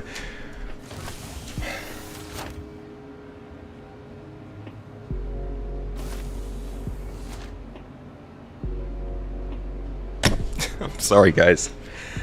I'm sorry. You got to deal with my own nonsense. I thought I was going to be able to give you better gameplay than that, but what were we expecting, right? Let me update these numbers real quick. I hate this stream deck, man. Every single time I start a new stream, this stuff has to be reconnected to the file so that I can change the number. Patch deaths updated to, what is that, 7 now? Regular deaths updated to, what do we got? 176. Distracted driving, noob driving, call it what you want. It is Space Tomato gameplay. It's pretty much a trend at this point.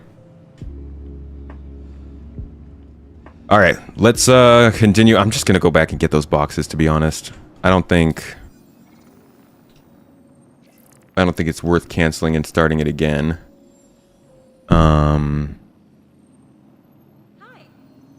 This is just a derelict caterpillar.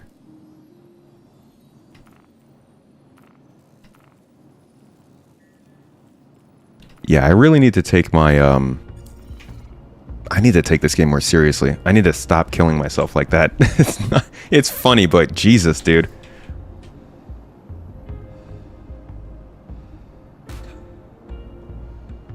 Is that how you plant the tomatoes you promise everyone? Yes, I just kill myself and my seeds spread across the planet. Nah, that's not a good sentence. On with it again. Punji, dude, thanks for the membership. Continuing 21 months. One of these days, one of the folks from the org is going to have to teach you basic approach flying. I know how to approach. I know what my problems are. That's the thing. You can be bad at a game and not know why you're bad. I know why I'm bad. I just continue to not change my activity or my behavior. Welcome to the ASOP. Don't start taking the game seriously. That sounds awful. Yeah, but it adds like an extra hour onto our stream.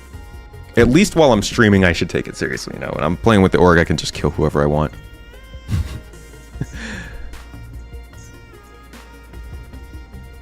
Should have came to get the pets and the helmets, then you wouldn't have crashed. I probably still would have crashed. But I also want to get this stuff on my own. One of the things about doing this, actually one of the recent changes they brought into this game is like not getting forced to accept money. I do appreciate that a ton.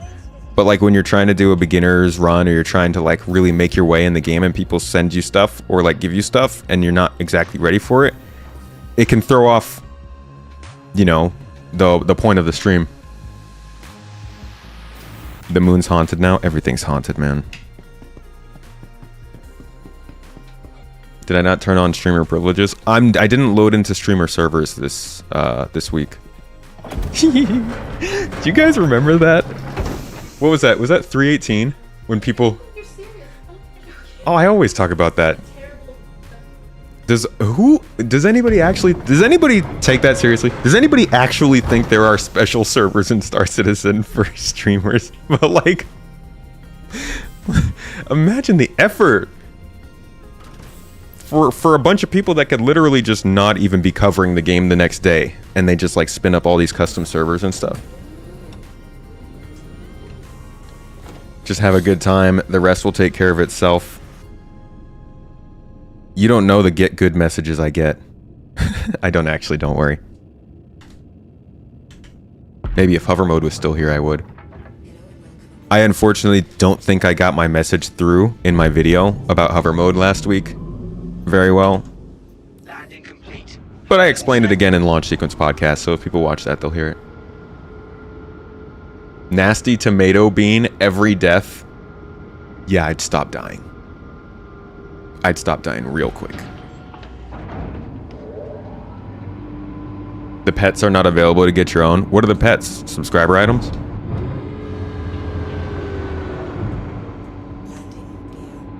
Don't tell them about the stream. That's how they feel about Tarkov too, that there are streamer servers. Dude, I can't believe that's... Come on, y'all. We could start better conspiracies than that.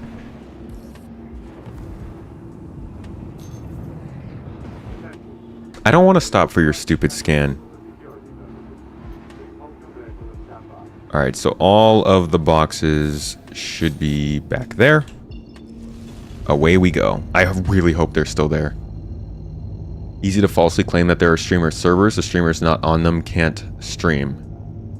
Right, but there were people there were streamers who couldn't get in, and there were streamers who could get in who were in servers with normal people. Like, in order to try and say there are streamer servers, you'd literally have to find a server where there are only streamers in it and nobody else allowed. And then you'd have to define a streamer. Is Inforunners a streamer?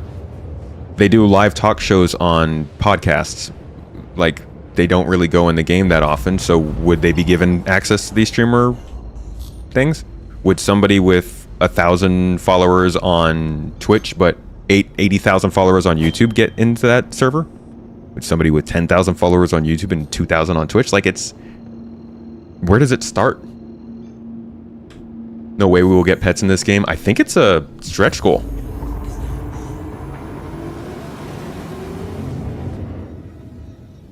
Just get them in the most random places. Huh.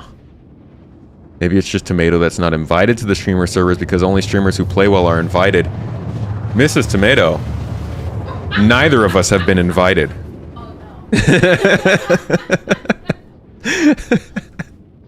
We dwell together in this pit of lack of skill.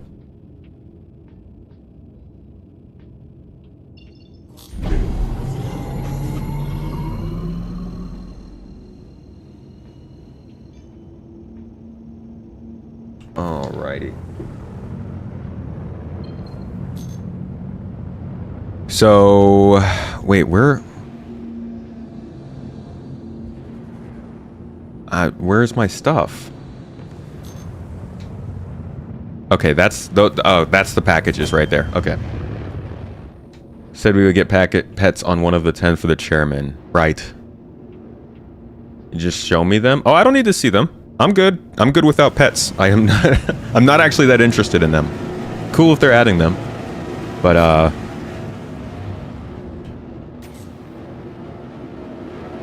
I'm not all that crazy about them. They look like a turtle and a shell bug. Oh, yeah, I've seen those. One time I found myself in a streamer server by mistake. Okay, here's that distracted approach again. Don't do this, idiot. When they spotted you in the server, it got shut down real quick. That was your first look at Terra, which was nice. Dude, I never got into the Terra streamer server. I just got into the one where Quantum was actually running. And the star map, the new star map and the HUDs and stuff, super great. Her laugh after roasting you. Alright, so here's our package. I'm not going to crash into the ground here. God, I hate this new version of pinging. Is that all my stuff down there? No, those are just rocks.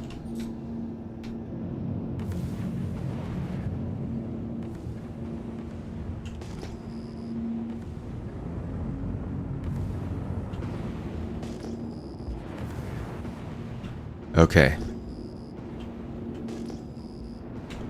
Lights, please? Doesn't the cutter have pretty decent lights? Oh, wow. I forgot what pretty decent lights are. No. No, no, no, no, no, no, no. It's underground. No. Ah, it's under freaking ground.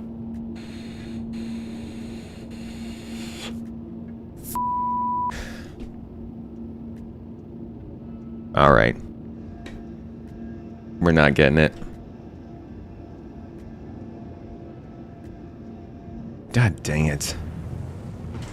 Yeah, see, these are those little bits of... Oh, God, the visibility is so much better in third person. These are the little things, man. I can't get these missions until I unlock them by doing these other missions, and I can't do these other missions because I'm an idiot.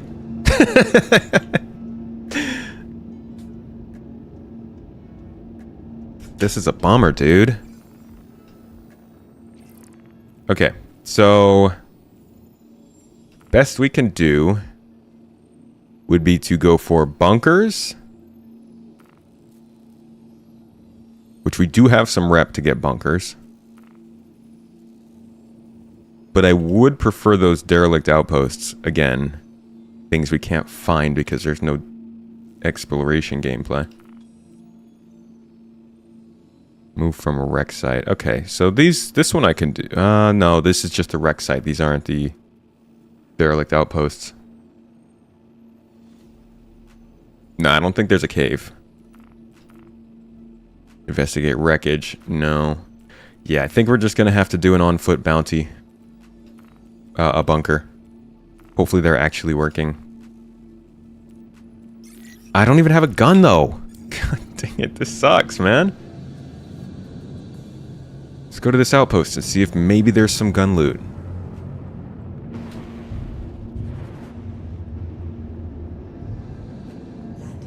Not being able to buy any guns or armor at Bajini Point is actually one of the worst things about this game, I think, right now, because it doesn't make sense.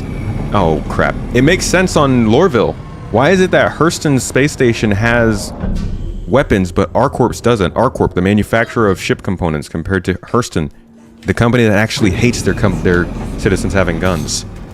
Granted, Hurston does make guns.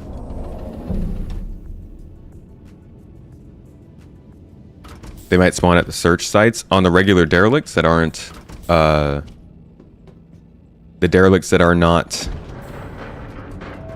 Or are you guys talking about weapons? Get new missions before abandoning the old ones. Will do. Go to a farm to get a gun. Okay. I'll try a farm if this doesn't work. You can get armor, just not weapons? I got armor. I got the armor from the cargo center, but I couldn't find any armor shop. Was there one?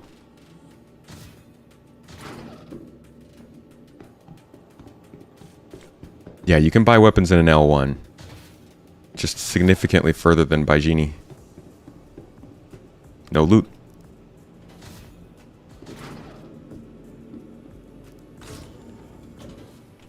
Maybe the new helmets spawn on the wrecked ships. I thought that could be possible, but I don't remember... Do they do a lot of loot at those locations?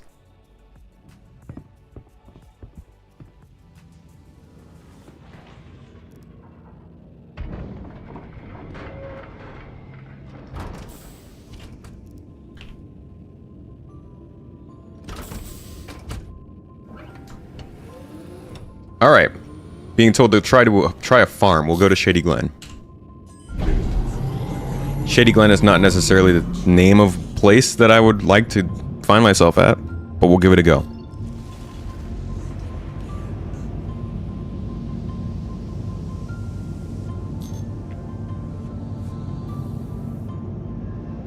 If there is a Shady Glen on Lyria. Is there?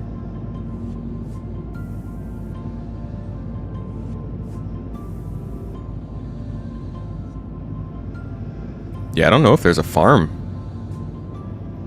out here.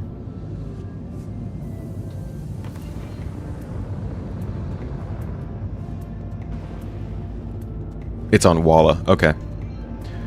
Then we'll fly to Walla. God, what a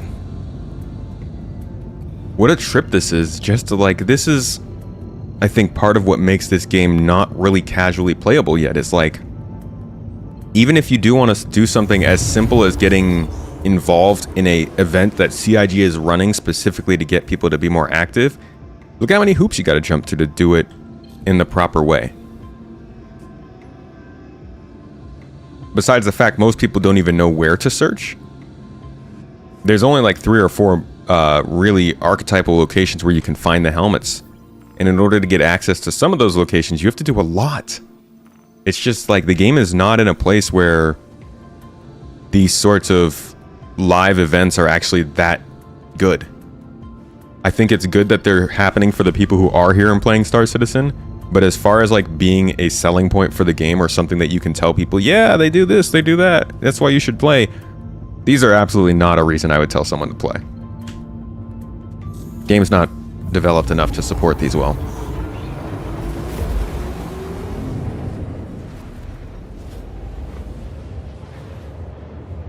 There is a bit of a misconception when I say casual regarding Star Citizen. I don't mean casual gamers, I mean casual Star Citizen players. The difference between somebody who's going on to Urkel and looking up all the min-max and somebody who hasn't even seen an Inside Star Citizen episode, there is a very different idea of how this game plays for those people, and I would tell those latter people that like there aren't very many selling points for them. The former person, lots of things to do.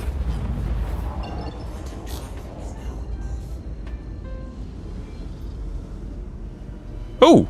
The first place we looked at was Shady Glen. Not bad.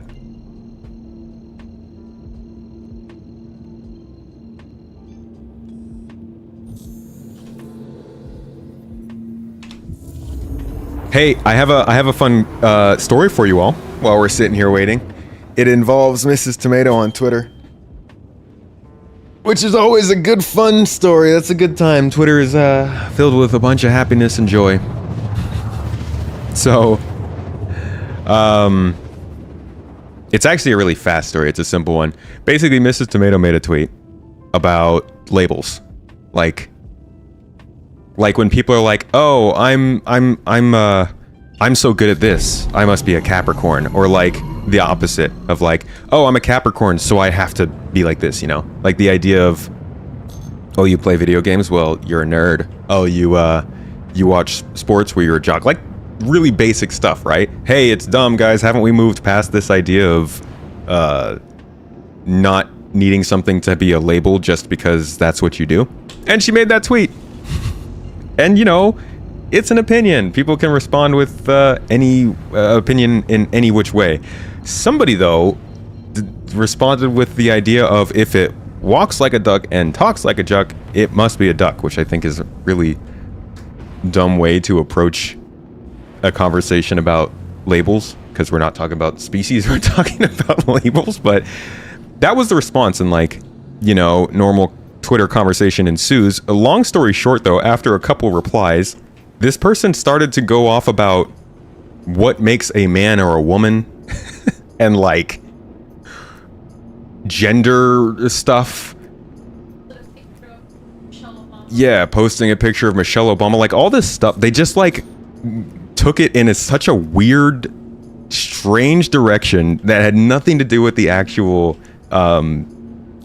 complaint or like the tweet, and we got a good laugh out of that right before the Twitch went the stream went live. It was weird though. Like, dude, this is about astrological signs. But if you do play video games, you are a nerd. Sorry, can't help it. You're all nerds. You're a nerd just by being here, and you are a farmer just by being in proximity to a tomato. Congrats. Might find a helmet here too. That'd be cool. Yeah, it was a really bad approach. Like, if something is camouflaged as something else, I'm gonna assume it's that something else. Nerd? No. Gamer? Yes. Gamer nerd? Absolutely. There's a conspiracy Michelle Obama is a dude. What? That's a strange... She has 2 kids! Somebody else's kids! That's an interesting one. Might already be looted with all those ships there. Then I'll blow them up.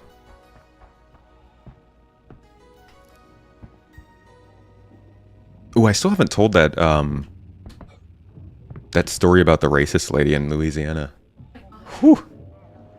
That was hefty.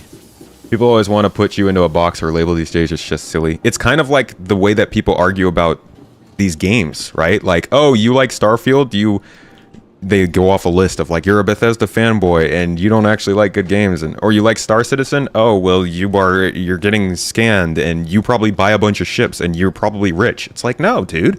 Just let people like stuff, and you don't have to put them in a freaking label, but you know, apparently because of Michelle Obama, you do. Looters are here. Should I kill him and loot him? Good day to you. Are we not getting scammed? I mean, what's the difference between knowing you're being scammed and not knowing you're being scammed? Being a Star Citizen backer. Look at that self-awareness I have. Such scam. Am I about to get shot? Nah. We had a good understanding. Who would you really shoot someone looking like this? Are you really gonna shoot at me? Wow, how did I hide those bangs? Very well done. Kill him and get the helmet. I doubt they even had the helmet, to be honest. But I did get a gun, so there's that. We can go to a bunker now. Wait, didn't I get a gun?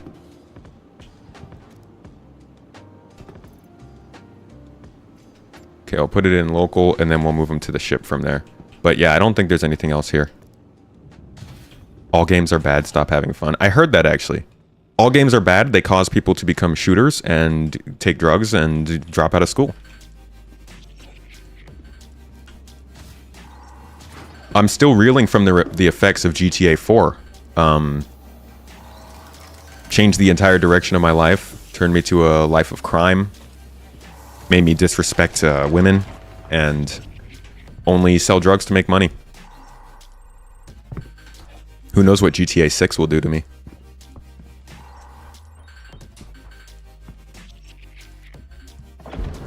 Ooh, taco salad! There's tomatoes in taco salad. We're like best friends. If there are games that are scams, it's sports games by EA. I was just reading an article about how EA just released FC 24. Their first game after their breakup with FIFA. So they've changed that much. Noob suit is threatening because you have nothing to lose. Absolute imposing. It's a huge flex to wear a noob suit or a medical gown.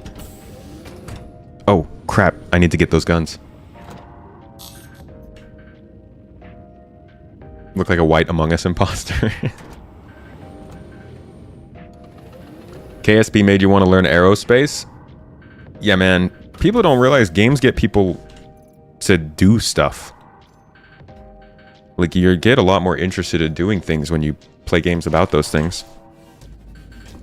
I'm pretty sure Civ got me into geopolitics.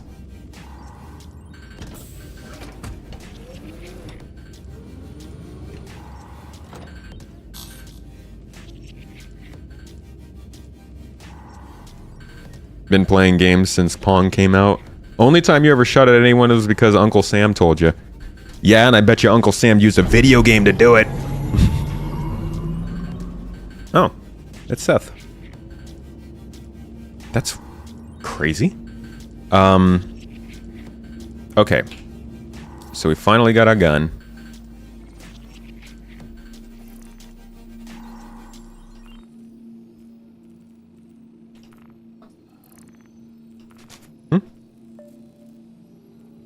CitizenCon schedule is up? We might have to end this early. I see This Week in Star Citizen. Did they put it up on Spectrum? Just went out. Okay, we're gonna do that real quick.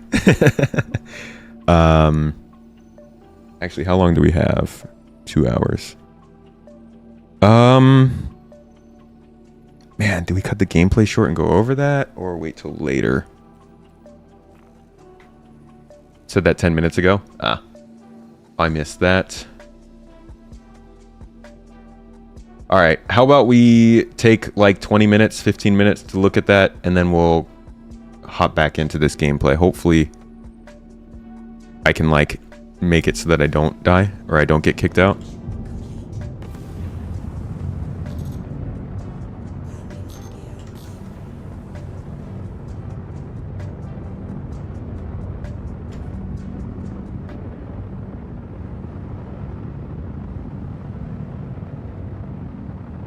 Don't make you buy another ship. I will tell you not to buy other ships. That is my prerogative. Just don't do it. Bad call.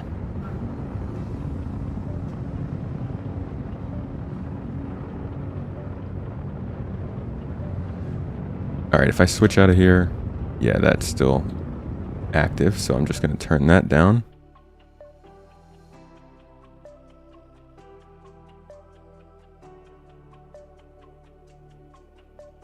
And then I'm going to get up into vacuum.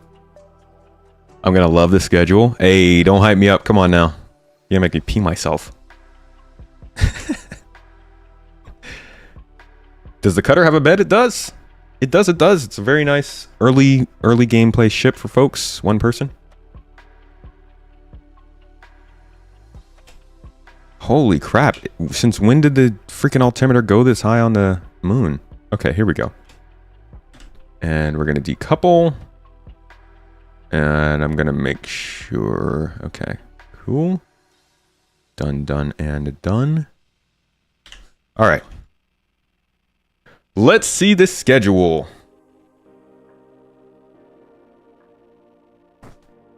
So, my friends. Oh, that is the wrong tab. Not that one. There we go. The Star Citizen schedule is out, and we've got... Let's see what they've got for us, man. I mean, this could be very good. We've already gone over what we think is going to be there after being uneducated on the topic. Now we're going to get to see finally what they have planned, and I will create a video towards the end of this week then, giving a more proper idea of what we can see. Let's see what we got. Event schedule is out. Event map is out. Okay, cool. So we'll jump into the schedule first.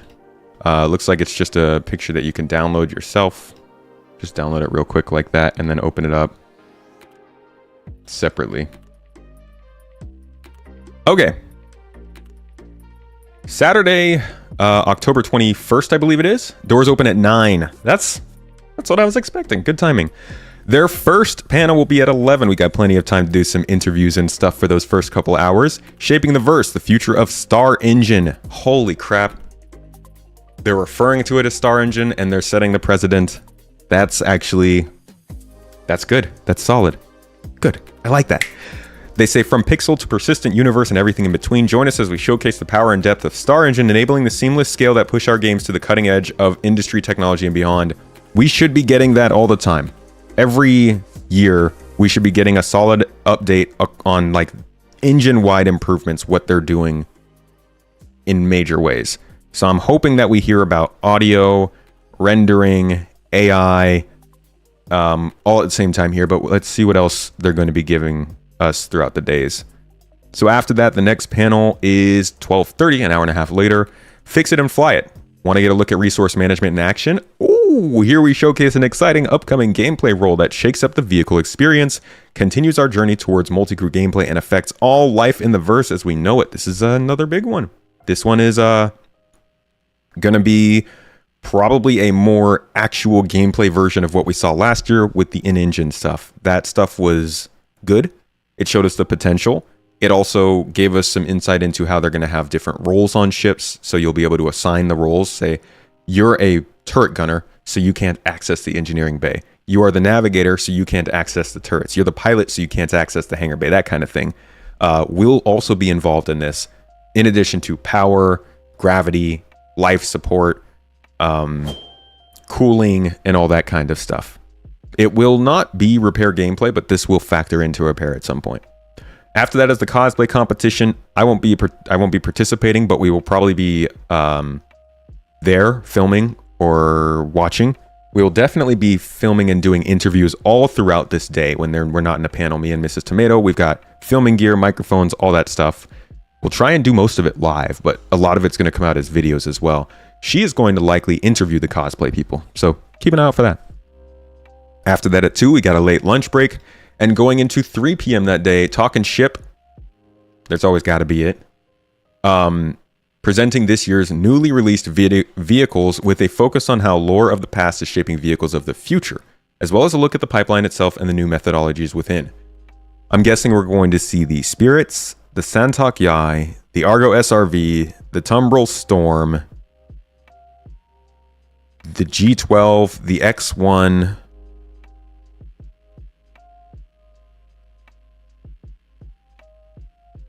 the Apollo, maybe the Apollo. We just got an update on that.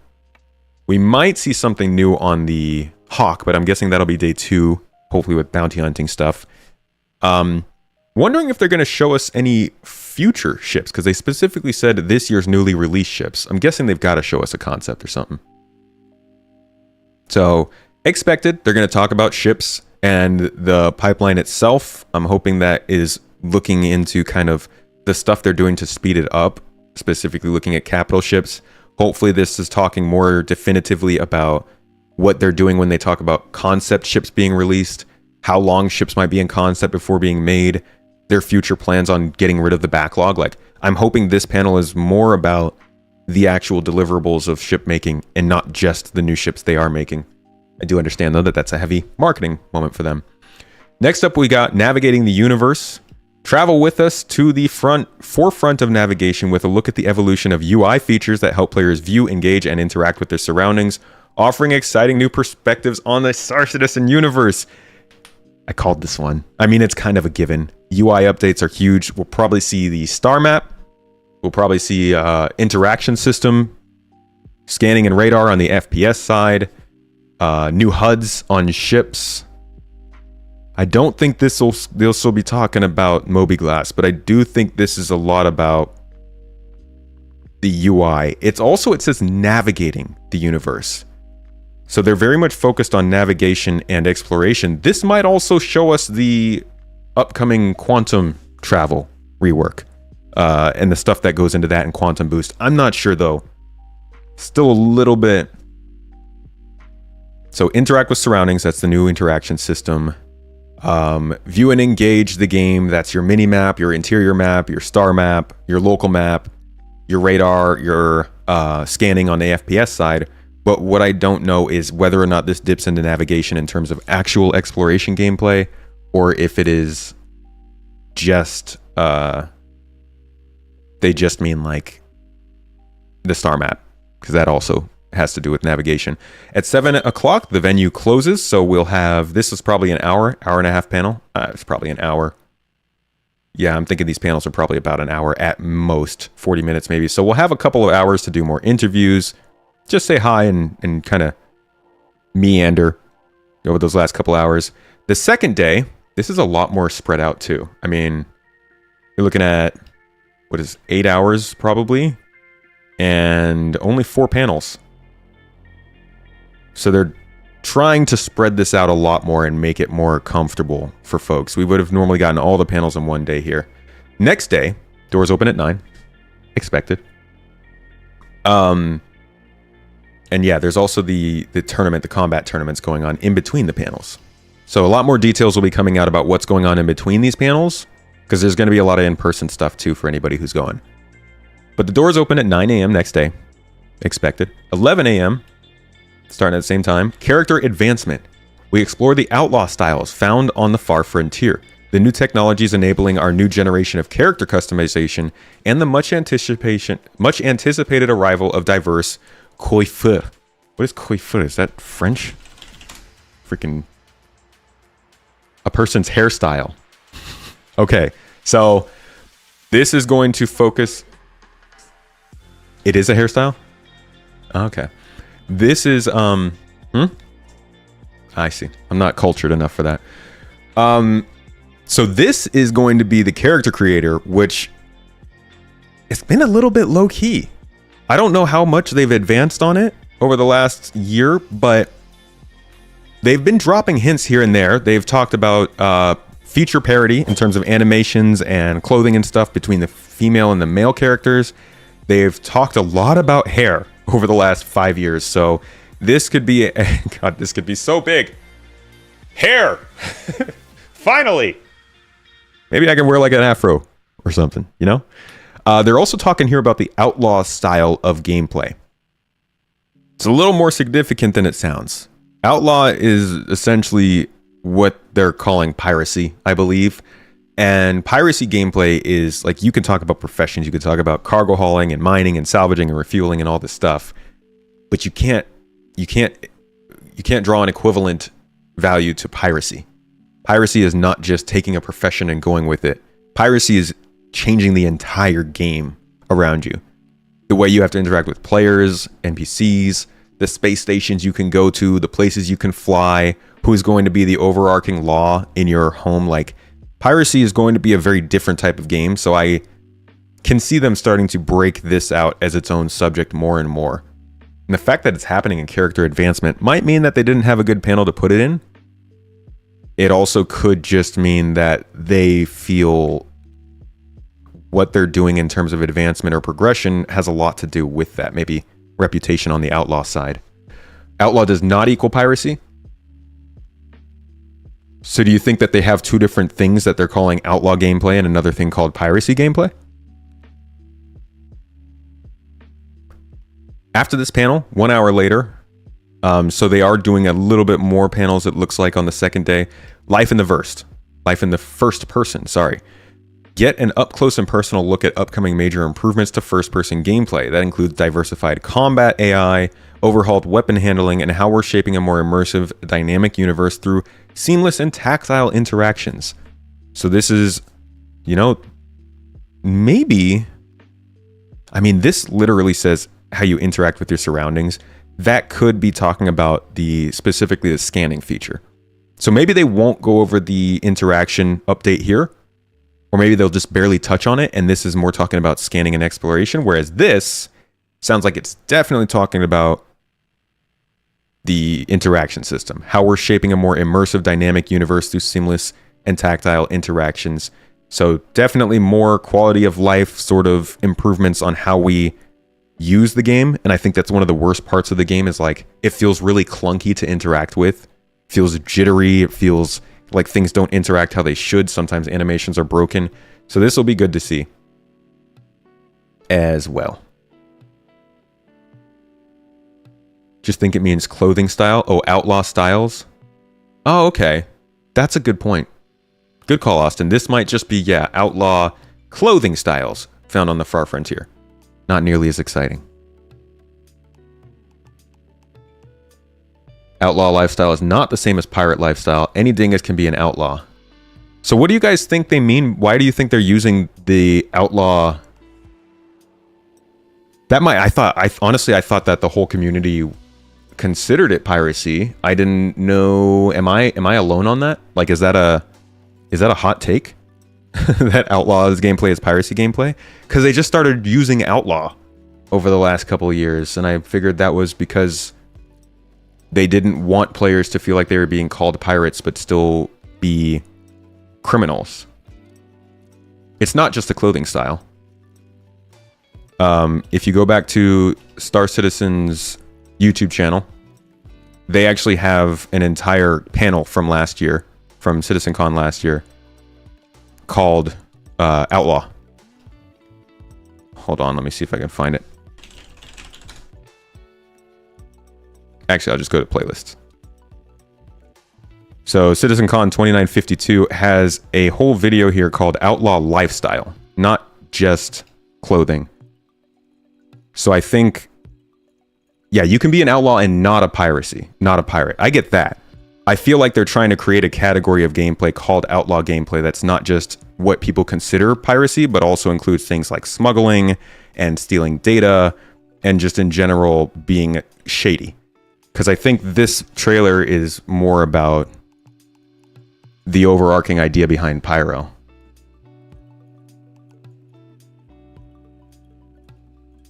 Piracy was more than just gangs, it was a mafia. Technically have a code they go by. Outlaws don't. Thought outlaw was just people who lived outside of UEE law. Yeah, I think that's what I was kind of thinking.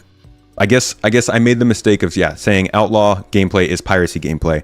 I view piracy gameplay as being included in outlaw gameplay, and show they're trying to encompass pirates by creating a form of a part of the game called outlaw. And that's what they've been starting to push with like trailers like this, and now with panels like this, and the way that they talk about this stuff in the monthly reports seems like they're really trying to make it a thing. More on your own, no UEE law. Yeah, so not exactly a pirate. I guess it was a bit of a hot take, if you look at it that way. Next panel, starting at 1 p.m., about an hour later, so they're staying on track. Taking flight. We launch into the next iteration of Star Citizen's flight experience and explore impending improvements for every aspect of space and atmospheric traversal, combat, and interaction. This would be our best chance to see the new version of quantum travel. Man, I really hope we get to see that. This panel could show us kind of what exploration gameplay is going to look like. Quantum travel, quantum boost, navigation mode. Obviously, this will look at master modes as well, but I think we'll hear about our control surfaces, and how aerodynamics will affect ships too. They'll probably use the Gladius as their showcase for that. You're a friendly outlaw, you don't pirate anyone? Yeah. So that's what I was getting at. It feels like they are using the word outlaw so that not to label all people like yourself who do unlawful stuff as like pirates. That way we don't have to keep calling murdering people murder hobos. We could just call them pirates, and the rest of pirates we can call outlaws.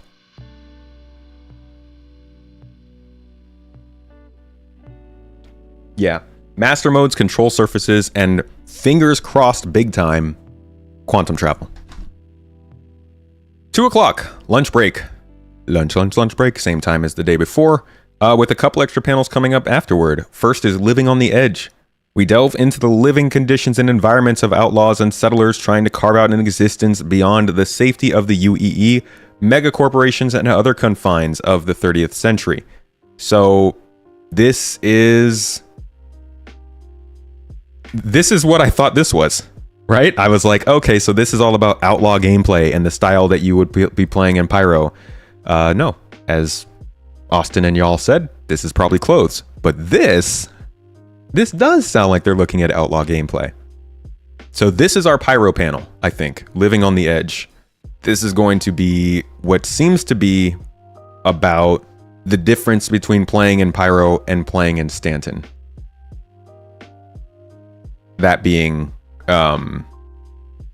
it's all about the frontier, and you don't have Stanton and Shubin and all these people to back you up. We'll see. That should be interesting to see.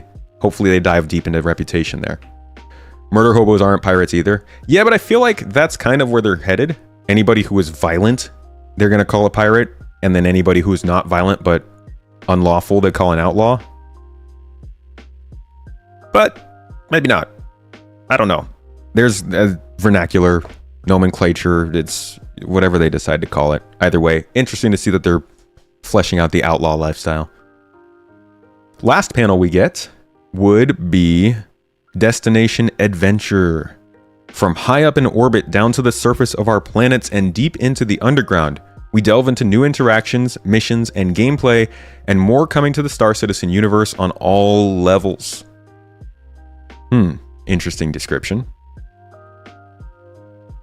So they're talking about space-based missions, outpost-based missions, UGF-based missions, and just new missions in general, it seems. This would need to be where I hear about quantum. Yeah, it's super open-ended. Because of all the talk about quantum and how the actual system works, or because of the talk about the missions and how the systems work, I would really want this to be a talk about quantum. There is nothing on here about the economy. It hurts me. There's also nothing on here about Squadron, so that might be their big... I mean, there's a huge gap. There's a big gap here with nothing listed where they say the venue closes at 7, but our last panel's at 4. This probably ends like 4:45, 5 at the latest. That gives them an entire hour to do probably another panel from like 5:15, maybe 5:30 to 6:30. Because right here, closing ceremony is probably 15 minutes. So they need a full 30 minutes to close the venue after that, right? 5 to 5:30. But here, it's 4 to 7. And you can see here, I don't know if this is a mistake, but they kind of dropped something off the schedule right here at the bottom. Like, what is this? Was that supposed to say 6:30? It's a different font, so it might be an accident. But there's like a really big obvious gap here. They could have just put the venue closes block up here, and they didn't. So I'm thinking they've got something planned for the end of the day here that we don't know about, and that would likely be Squadron 42 stuff if it was going to happen. Doesn't mean it's going to happen. That's some shallow stuff. This feels shallow to you. Honestly, let me see what's there are a couple things that I'm definitely missing from this panel that we're not getting, but I won't say they aren't going to go over it. You never know really what pops up. What pops up that's not officially talked about in these 2-sentence descriptions. So they didn't talk about the audio engine, right? I wanted to see Claudius, but I'm guessing that could be included in the Star Engine talk. There's no talk about crafting, which is fine. I didn't really expect that. I don't think I see... Maybe they would talk about crafting when they talk about living on the edge. It'd be on theme, but I don't think... I think they do a whole panel for that.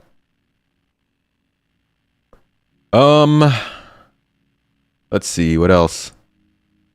Building interiors. That could also be something that they talk about with missions on the planet's surface. Refinery gameplay is not something we see here. That again could be talked about in Pyro, but I kind of doubt it. I think refinery gameplay is actually pretty far away. Yeah. But like, honestly, a lot of this is stuff that I wanted to see. We've got female character updates, mission giver updates, SRV, Santok Yai, Spirit. Those will all be covered for sure. Did they say anything about... I guess server meshing would be included in this. So server meshing is probably being mentioned. Ship roles and engineering are in Fix It and Fly It. Control surfaces are in Taking Flight. AI improvements are here. Life in the first person. FPS radar and scanning down here. Rendering advancements probably in here. Maelstrom, I don't know. Damage system they didn't actually specifically mention, but that might be in the engine discussion as well. So that was all of those features I just said were all of the things I had on my definite at CitizenCon thing. Everything except for EVA Tier 2, and I think honestly, yeah, seamless and tactile interactions might be hinting at EVA Tier 2. I feel like most of the stuff I wanted to see is on the schedule. It's not even like stuff I'm guessing is going to be there. It's like stuff they've explicitly mentioned. So this is a solid schedule so far, I think. Quantum panel missing is a big letdown. It is. I'm hoping that they talk about Quantum here, but it is actually worrying that there's nothing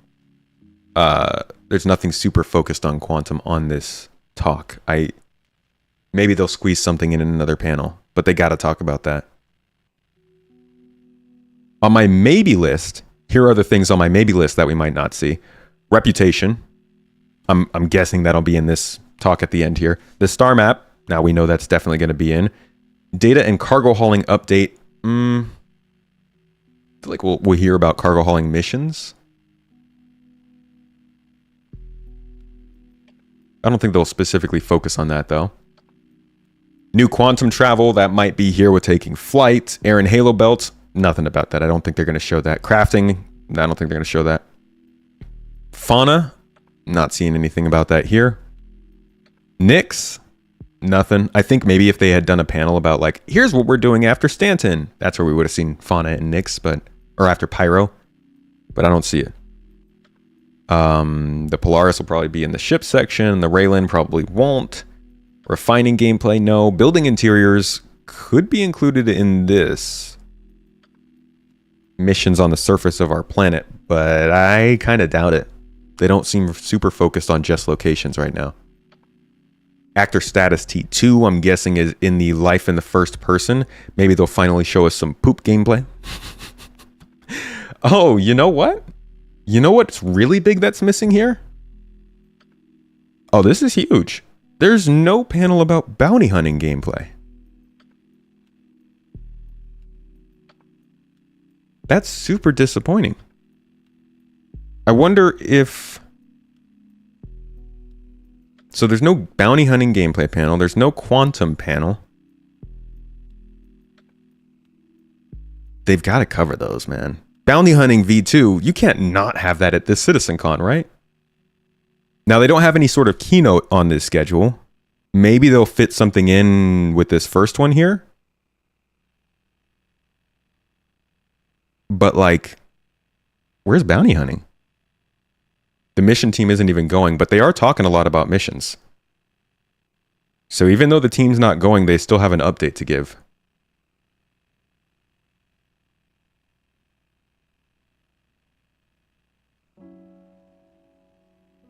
Could be in the blank space. You mean the keynote? When are we going to get actual crafting gameplay? You know, I was hoping that we would see that here. I was really hoping that we might have like a panel on industrial gameplay. Here's what's next for salvage. Here's what we're doing with crafting. Here's how refining is ending up. And here's the cargo hauling update. But they're still very broken out, it seems, with what they're covering at these. Yeah, that big gap there. Something's going to be happening at the end of day one.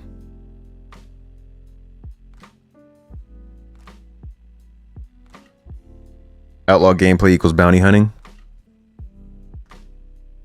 You think so? Living on the edge? They seem to be very focused on highlighting Pyro with this description. Will Chris be on stage shouting at the devs? Directing from the microphone? I don't know. Probably, yeah. 4.0.1 will probably intro crafting. I think crafting is going to be a little ways out. Refining gameplay, I think, will have some crafting in it, maybe. Think anything important will happen at the VIP after party? A lot of drunk revelations, probably. So there should be some good news coming from that. I won't be going to that, but anybody who did get a ticket, you've got this little last bit at the end of day 2. A little 4-hour party at the LA studio. Nice. Try to grab a hard drive. Kidding. I'm kidding. Do not steal. Maybe a squadron demo. Could be a demo with a little announcement. Could be something short. Could just be a talk. Could just be a slide. Here's what we want to do. Here's our layout for squadron. God. Here's our roadmap for squadron over the next year. Please. Spare me. Harvestables was shown in Pyro years ago. Suspect crafting will those harvestables will be in one of the sections. Maybe. Crafting would be really nice to hear about at this CitizenCon. Even if it's not coming soon, just kind of getting an idea of where they're going with it and how in-depth it's going to be would be cool. But yeah, folks, that is our CitizenCon 2953 schedule. This is our first look at it, so I'm going to go over this a bunch more over the course of the week. I will have a video out about what to expect from this, and we'll probably talk about this more as we stream throughout the week. But that's it for now. Hope you're all as excited as I am. These are good topics. It's not everything that I want to see. And there's some stuff here that I didn't really expect to see. But it falls in line. Like I said, it falls really close in line with the stuff that I was predicting, which I'm happy with. Hopefully that proves true when the actual event happens.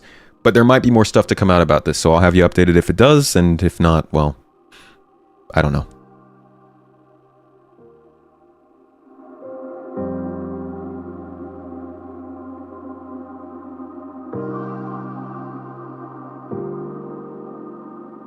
Yes, now back to treasure hunting.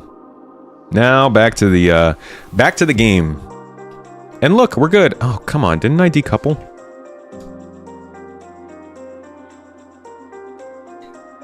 Henry Cavill appearance on stage. That would feel a little bit premature, in my opinion. Maybe next year.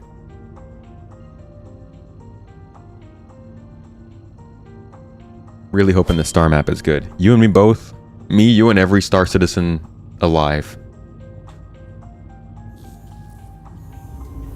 How many masks do I got? I haven't found any yet. I'm just starting to get into it now. Deets are nice, yes. Execute, dude, yes. We just went over the schedule. What do you think of it so far, man?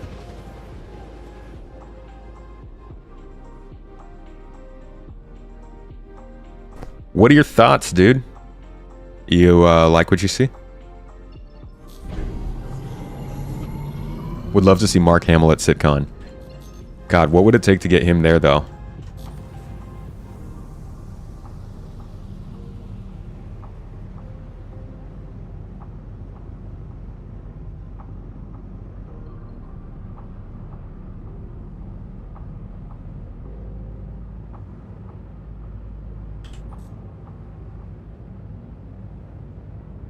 Can't tell if I'm decoupled or not.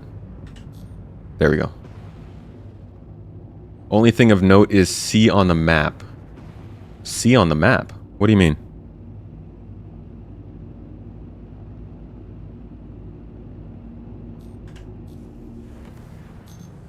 Oh, the map, the area map. I actually forgot about that. We did not touch on that. That's my bad.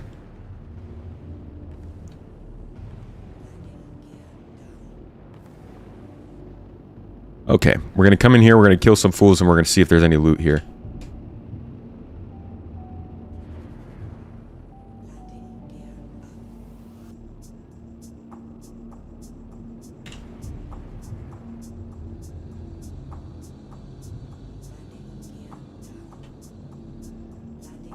And we're good. If Gillian Anderson was there, I'd go to CinemaCon real quick. They're probably like, wait, what's Star Citizen again? That thing we filmed for 10 years ago. I wonder what the C is on the map.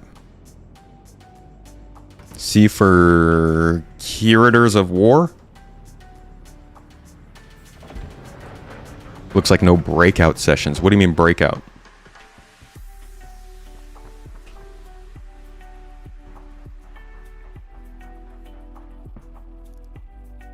A lot of actors already live in LA, so you'd wager a delicious meal and 10 grand might be all that's necessary.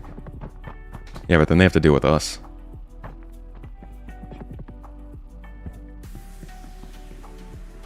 Pass me the map on Discord. Thank you. C is for crafting. That's good enough for you. How funny would that be if they just marked crafting on the map? And then you got there and it was just cooking, like a cooking session. What was that? Yeah.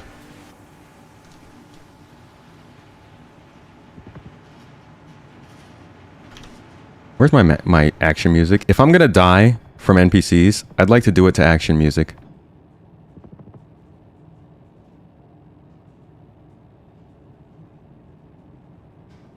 It has to be the right action music, though. Where is it? Here we go. An Iron Chef competition. He sent some magazines for the rifle. I'm hoping to grab a gun in here. I just picked this up at the outpost, so... obviously not the best armed, but let's see what happens.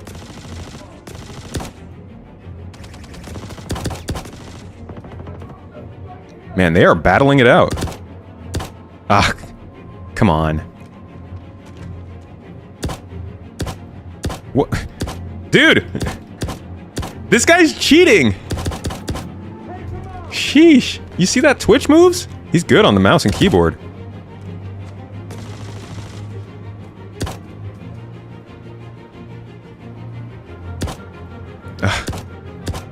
As you can tell, I'm used to fighting with a keyboard or a controller.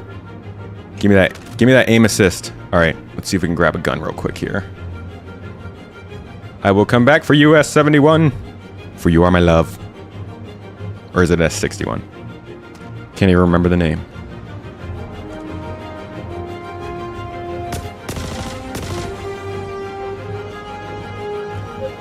Where are the rest of you? At least they're not glitching out like in the PTU, right?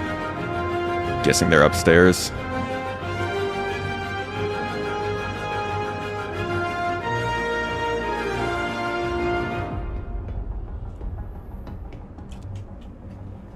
Wherever they are, I want them back. Ha! Little cheating. Doors and corners, buddy. Check your angles.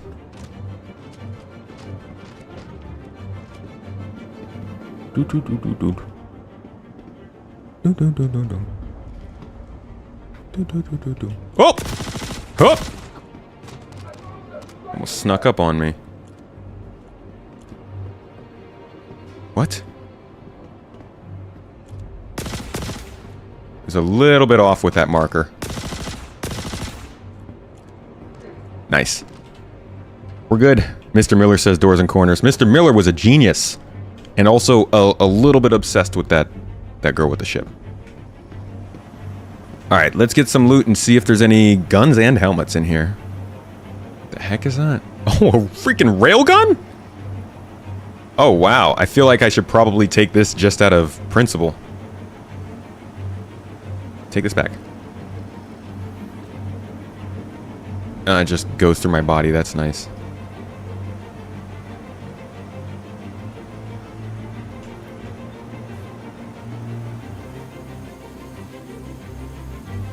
Notice the styling of the area on the map. Mine the Stuff is a wing reference, so more than likely Squadron 42. Oh, like something for Squadron at the show? Maybe play a Squadron demo. We'll finish this thing and then go back through the map. I actually forgot to touch on that.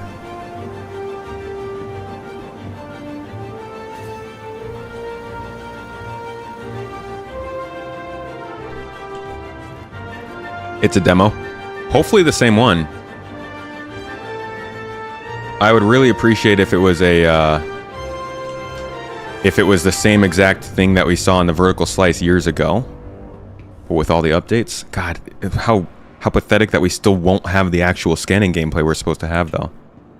Been like 5 years since that demo, and we still can't fully do the scene that they faked with the scanning. I mean, technically they could, but it wouldn't be very interesting. You just point the ship at the place and wait for some text to pop up. We have walked through the schedule, yes. We're about to jump back out and go through the map, too.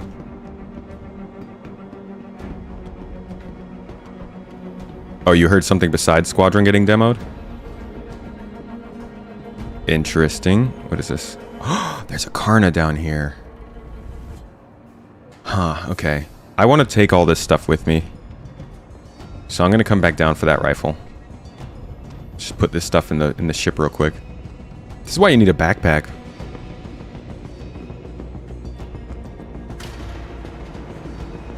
They've added random NPC spawns. Really? After you're done with the missions? Yeah, I can grab the armor too. I'm never really that concerned with armor, to be honest.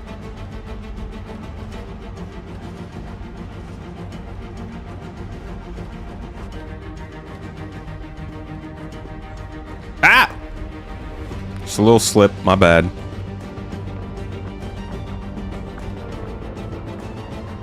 What? Get up!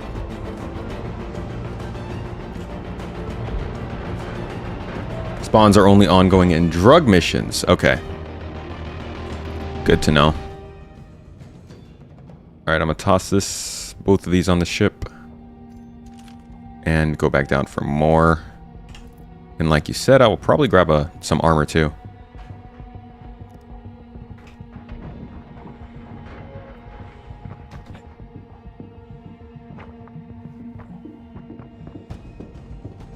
Saw a video about the Terra system. Sounds like a great place to set up in lots of flora and fauna and cities. Yeah, Terra's going to be most likely the main star system in the game. You can buy a Karna at a station. Yes, Hurston L2, I believe, has the Karna. That's the one I know about. Goodbye to dropping stuff into local ship inventories. This is where weapon lockers will be really nice. Yes. And being able to just carry something down here to put my loot in Why can't we still buy? We still can't buy a 1 SCU box. How is that a thing? You know?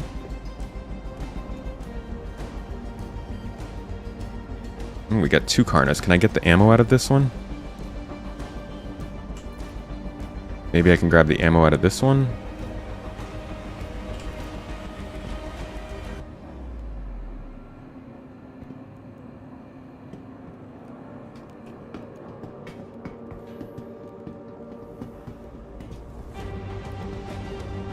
Guess I'll just go with this armor for now. Ooh, that's a better undersuit. I like that. Please take the undersuit back.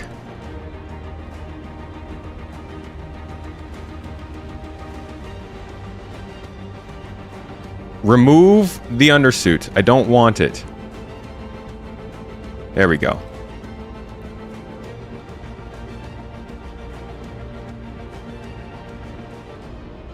Okay.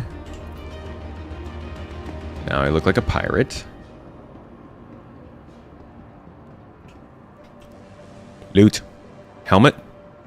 Possibly? Maybe? No, but we got mid pens.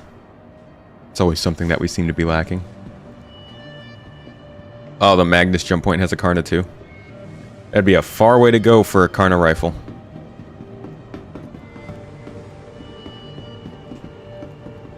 Alright, I think we looted all the loot to loot in this loot hole. And I've got my Kjarni.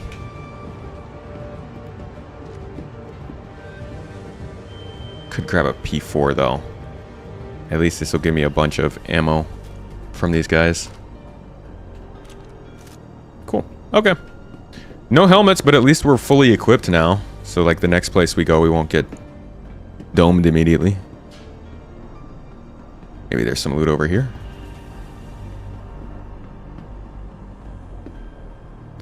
Nope. Oh, no, that's not a loot box. Nope. And away we go.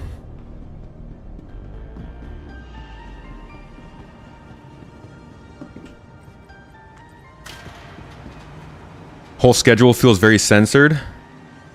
You feel like they're not giving away the panels that much? A little ambiguous with some of the descriptions. They seem to be covering a lot of really important stuff compared to past years, though. Like they're fitting all the engine stuff into one panel, which is nice. Did I miss a loot box? The P4s I was seeing, those were in the person I was looting. Fun for the people in person, you guys. Your hype just dropped 13%. What were you hoping to see on the schedule? Or I guess, why did your hype drop? My hype went up. I really like the stuff that they're about to show. But I think maybe it's the Squadron 42 lack of Squadron stuff.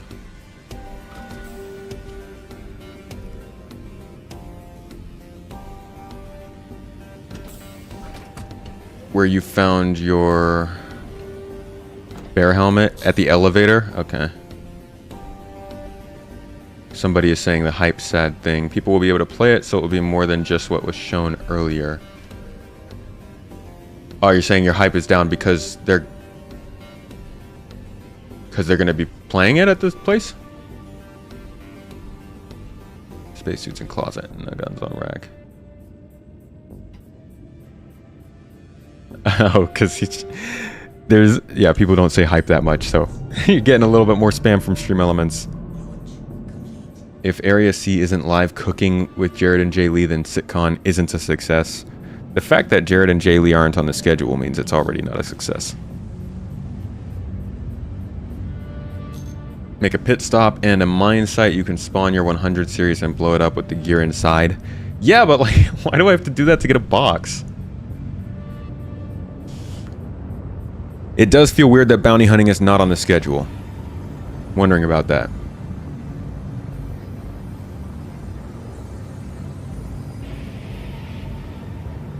Let's go over the map real quick. I'm just going to set myself here.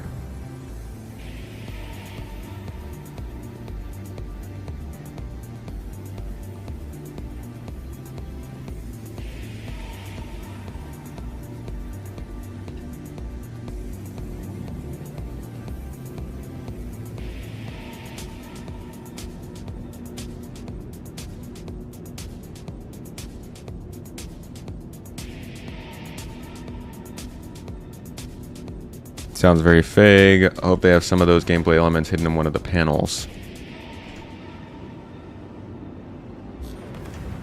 Why can't you spawn an empty box in your cargo bay as every... Yeah, seriously.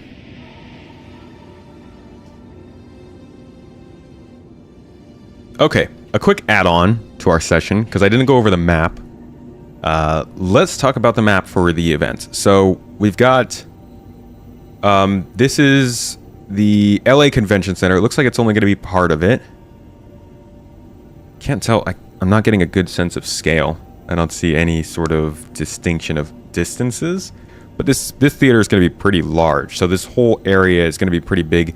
Although it is one very central place. I thought it would be more spread out. So really, we're going to be able to do everything in one location. We've got the entrance to the... It's very themed. Wow. Got the entrance. We got a human-scaled dragonfly that people can sit on and take pictures. To be announced is in the C section. Whatever this is, obviously it's already figured out, so they just don't want to announce it, which means it's a surprise. Likely Squadron 42, like you guys were saying. Fighter Flight, the Atmo Esports section, where they'll be doing a live showcasing of the fights. We'll be doing interviews over there with some of the people taking part. Content Creator Corner. What is that? Where is that? I can't even see that on the map. It's just off to the very, very side, like out the back. Oh yeah, okay, it's like right there next to the... What is Content Creator Corner? I wonder what that's supposed to be. Merch store on the F there. Threads, it looks like they are doing some marketing for the new Meta social media website there. That's good. I guess maybe we'll see Meta at the convention. I'm kidding, that's dumb. General Lounge is right here in the middle, so this will be where you kind of chill, talk to people. Probably where we're doing a lot of our interviews and stuff for our content. VIP Lounge, we can't go there.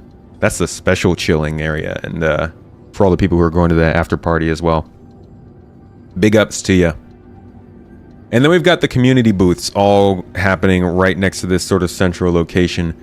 CIG, Test Squadron, Ultima, HubNet, cosplay community. So that's not really an org, but a group of people. I guess not. These aren't all orgs, but you get what I mean. Imperium, Equinox, and Vanguard, the Corporation, Atmo, JRDF might have something really cool. They do some of their, like, they actually manufacture parts from the game. United Space Confederation, Atlas, Sol, Tesseract, Sol Citizens, Quantum Jump Systems, Xion, Walkers of Sigma, Asus, Republic of Gaming. ROG is going to have a booth? Interesting. So that's the map. That's how it works out. Most of the fun stuff will take place at this theater. But the layout is interestingly themed. I wonder how heavy it's going to go. Like, how much effort are they putting into what this is going to look like as opposed to just communications? But this is the first in-person event in a while. They really want to go hard on it. So, yeah, maybe we'll see a new Asus ROG exclusive ship deal. Who knows? So, yeah, that's the map.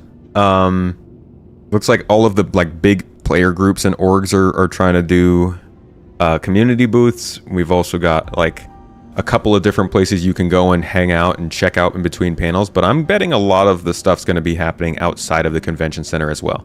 Parties and meetups and dinners and stuff. I'm excited for it. I can't wait. I'm pumped, guys. So yeah, that's everything that we know right now. Obviously, there's still a lot to be revealed, I think, in the next couple weeks and the day of. They're being kind of secretive with both the schedule and the map with some stuff, but we'll get more on that soon. Either way, let the conspiracy theories fly. And we'll check in on Discord, see what you have to say. You want to go but don't have the time? I get that. We went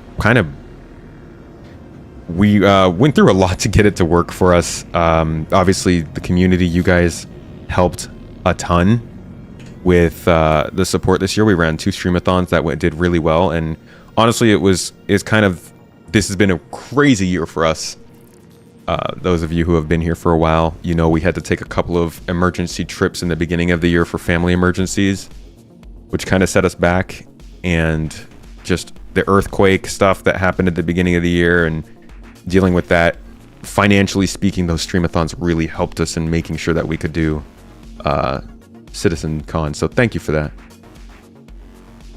That being said, I look forward to seeing the people who are going. Oh wait, we're not tracking this. I don't want this mission. Screw the boxes. We're gonna go shoot people.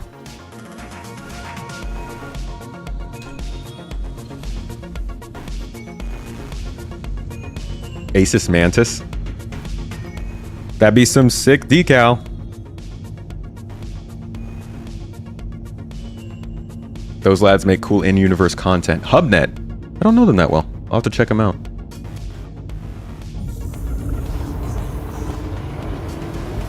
Guarantee if Star Citizen Squadron 42 comes to console, CIG will not want to miss all that sweet cash. It would be a lucrative market, but I'd be concerned with what the game has to sacrifice to do that.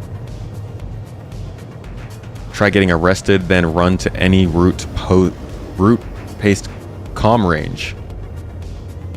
What do you mean by that? Get arrested and then past comm range. Any route past comm range. Like to get the loot?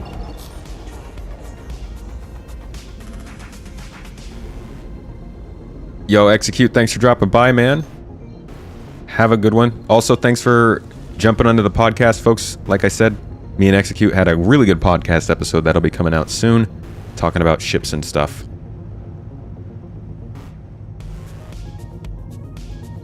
The prisoners have helmets in their bags sometimes. Oh, you mean, okay, in the prison, go to the routes underground and loot them.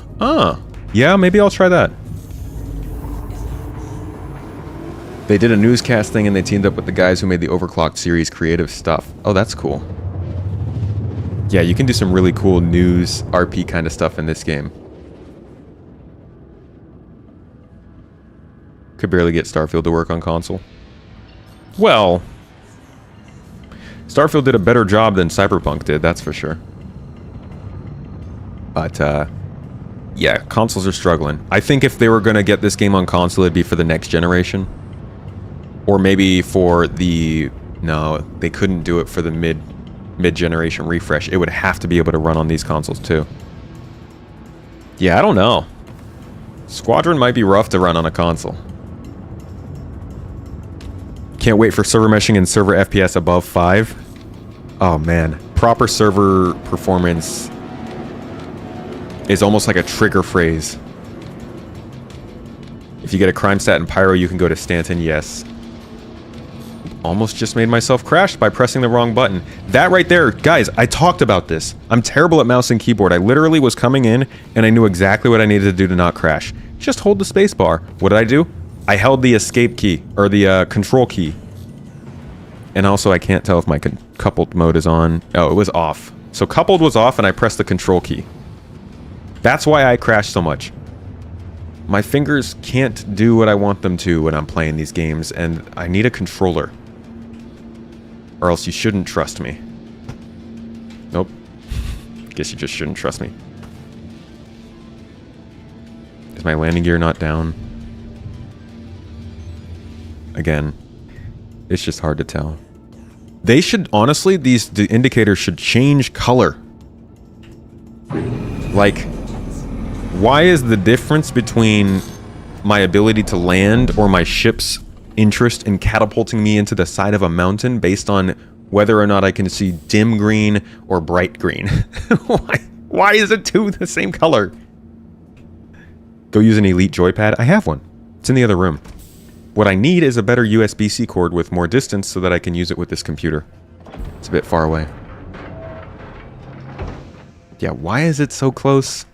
We have so many different UI-focused questions for CIG that hopefully will be answered during that panel at CitizenCon. Because I think we all kind of suffer from those problems.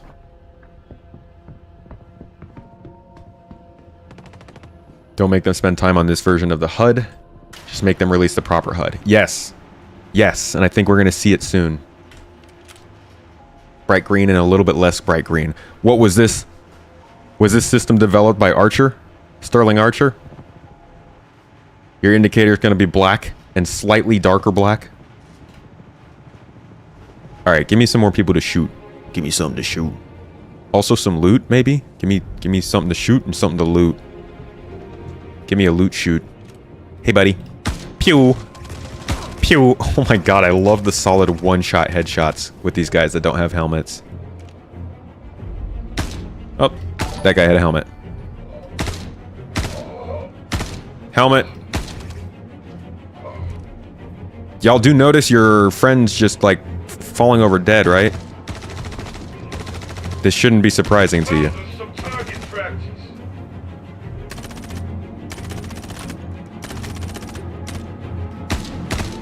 Oh, nice.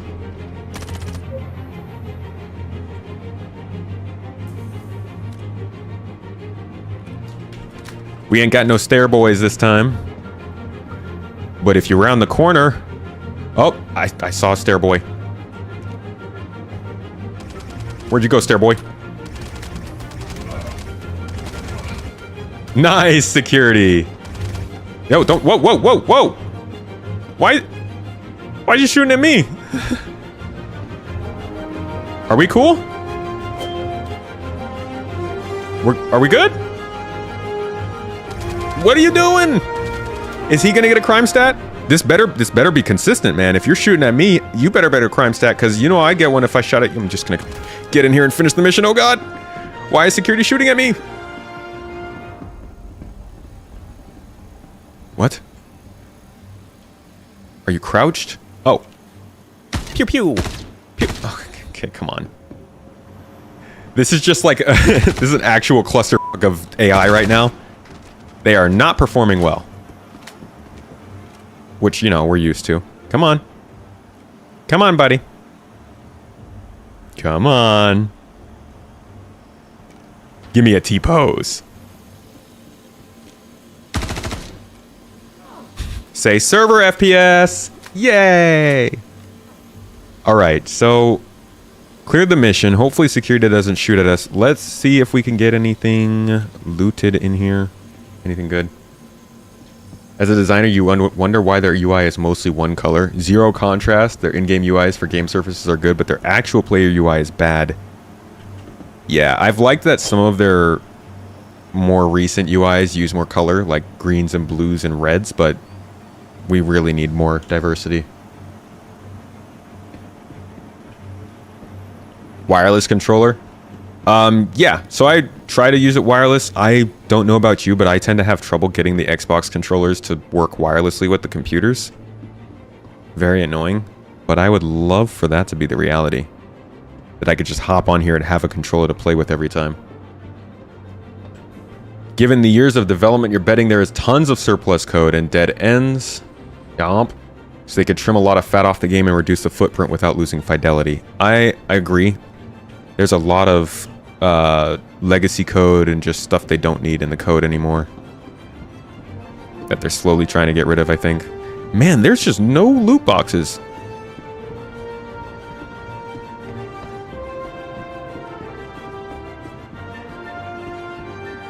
Just this dude who, like, honestly, he's pretty good at shooting them, but he makes me a little nervous. He keeps trying to shoot me. Oh, these ammo is all empty. Strange. See if I can grab some off of him. Okay, maybe not that guy. He has the wrong gun. Is that a Lumen? Nope, Gallant. Do not shoot at me. We're good. We're cool. Please be cool, security guy. I really don't trust him, to be honest. He's kind of freaking me out. Did you guys see my FPS emissions pop up real quick at the top of the screen? When you grab it, it will have ammo. Oh, okay, cool. That's what I thought, but I'm also notorious for carrying around empty magazines.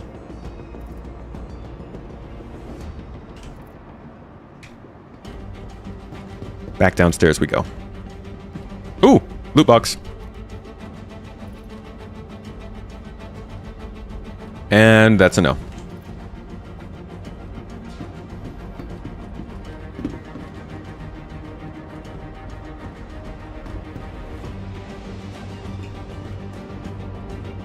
Man, no loots here. Just a couple bad guys. Yo, he took a nice shot to the head, man. I'm not gonna lie. What is this? What did you have? Custodian? Custodian. And no loot. So we continue. I mean, at least we're getting blackjack security rep, right? That's what I've been wanting to do. Just passed on the stairs. Whoops. Really? Bring that back down then. There was a loot box on the stairs?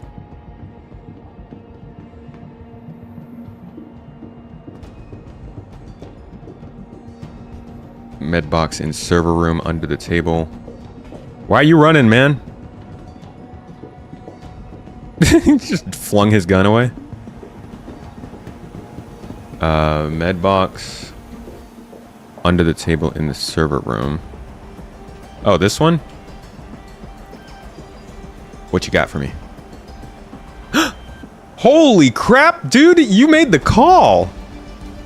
Wow. That's impressive, man. You literally picked the one box in here that actually had one of the helmets. Unfortunately, I can't carry it. So, I guess I'll put it on for now, and we'll figure it out later. Dude, VIP freaking moment. Oh, I guess I can carry the other helmet with me.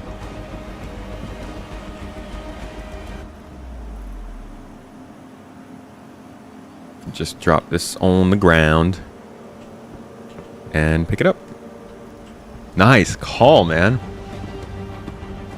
Jim the MVP.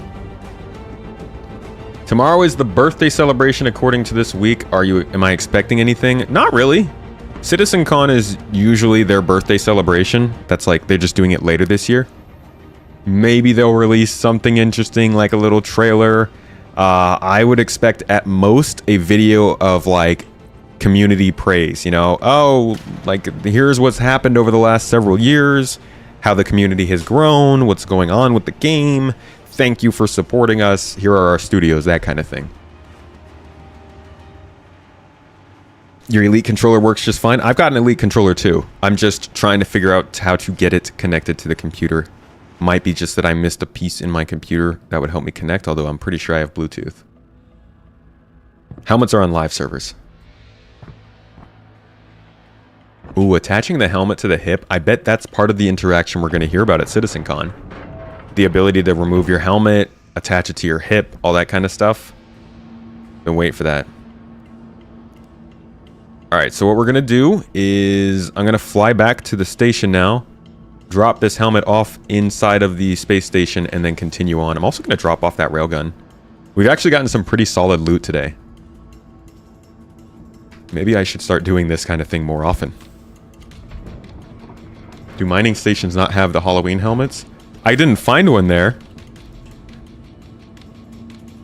F8C is supposed to... Oh, excuse me. Supposed to release for the birthday? So people have been saying... Let's see. You need an adapter for the Elite controller. I thought all of the new controllers connected through Wi-Fi and Bluetooth and were fine. I'm using the Elite 2, not the first one.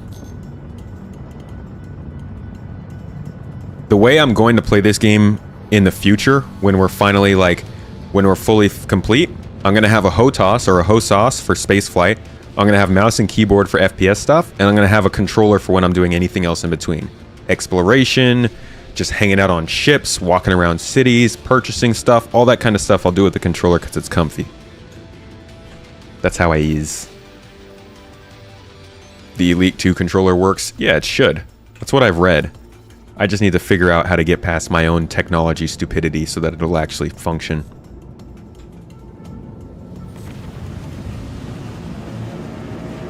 Found one at Bountiful Harvest. Oh, nice. They don't? Elite Controller 2 does not work without an adapter? Didn't all of the... I thought all of the ones that released after 2020 work without an adapter. It's weird. Give me a second, folks. While I'm flying back to the station, I'm gonna go to the bathroom real quick, and then we'll be back for some more looting. BRB.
Tea time, my friends.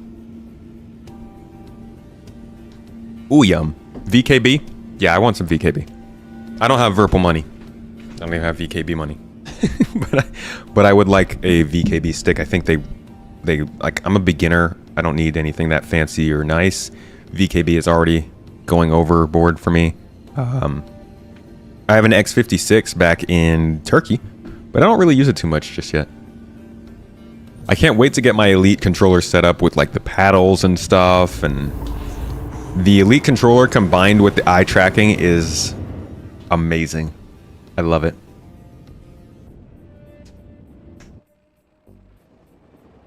Xbox makes the couch experience. Yeah, do you play Star Citizen on the couch? That's something that I'd like to do. Maybe another computer, or my computer close enough to my living room or my gaming room that I can also play from the couch during those casual times. Man, I'm a couch gamer. I grew up on it. I love it. I like being comfy. I want to lay down. Sometimes I want to game sitting upside down with my head touching the carpet. Yeah? I can't do that at the computer. I mean, I can. I look a little weird. Gotta contort my body and stuff. Hit the keyboard with my toes and whatnot. Wow, we got really close to this space station. It's like a really solid jump.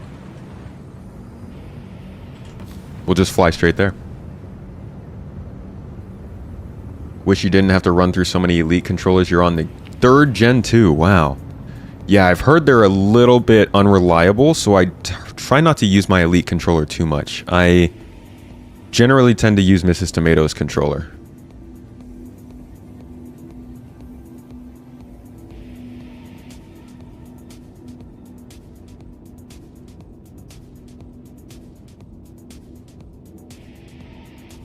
$25, $36, $42. A lot of people who grew up in the age of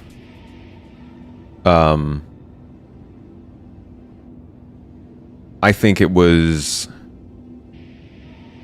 No, that's not right. I was going to say the age of console gaming, but console gaming is just constantly booming. That being said, PC gaming has always been more popular, and mobile gaming is now getting even more popular, so console's 3rd place. But all of us kind of grew up in the same gaming industry, I think, yeah? 90s and 2000s were like really significantly shaping of what we saw in gaming. Doesn't it kind of suck that like since we reached 2012, basically it feels like games really slowed down in advancing? The 2000s game and the 90s games changed so much, and maybe I was a little kid so it just felt that way to me. But like if you go and you try to find an action adventure game nowadays, the variety that you would find is just nothing compared to like 2007.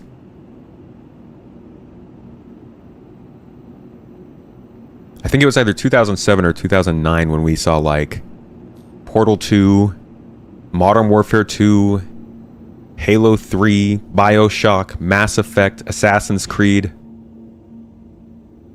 I think the Orange Box. Like all those things came out within a year of each other. Rock Band, Guitar Hero, something. It's just so much diversity in games, and we have more games than ever now, but for some reason it doesn't feel as diverse. At least not in the mainstream gaming.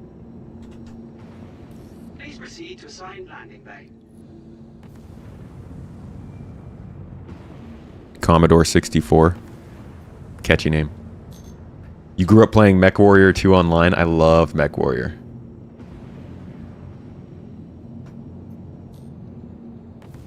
Yeah, Orange Box was huge, dude. Gaming was huge. Like, BioShock, Assassin's Creed, and Mass Effect, all within the same, like, year and a half of each other, is like, those are 3 legendary... All of those are Hall of Famers, right? I mean, I know Assassin's Creed has gotten a little long in the tooth now, but those first 3 or 2 to 3 games were like, they literally changed platformers and like action adventure games. That was that game in Far Cry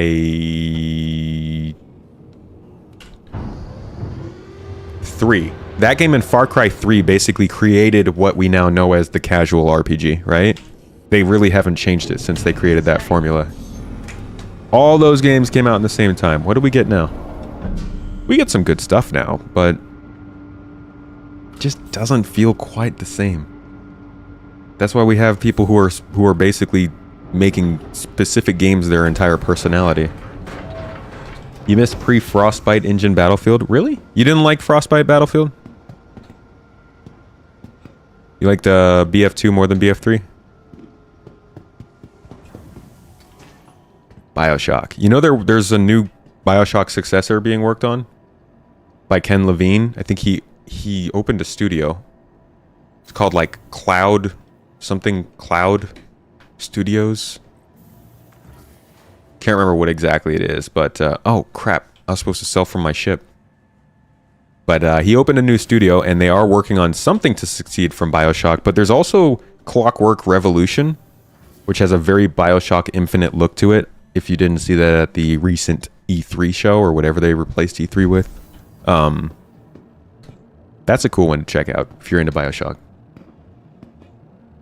Far Cry 3 was amazing. Far Cry 3 was incredible. Far Cry 2 was also incredible. The CryEngine games were very cool. I wish things went better for that company. Okay, now we've got a new helmet. That's good fun. What? Oh. And we will always have it too. That's the nice part about finding it. Is like now it's permanent. Gonna take that. Gonna take that. And gonna take that. Ooh, and one of these. And we're gonna go out and we're gonna do some more looting. Actually, I'll keep the Karna as well. I like a Karna. It's nice to have one handy.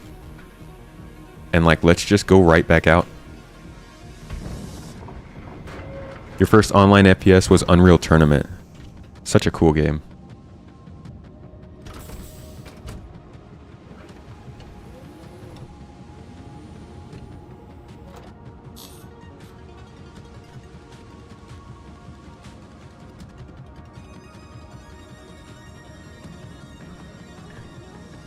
Robin L, thank you for the sub on Twitch. I'm sorry I missed that. I appreciate you.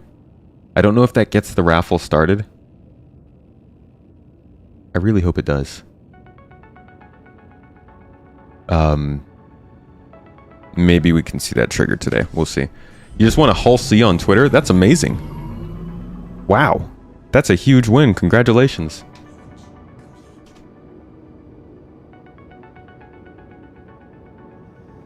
Witcher 3 and Red Dead 2.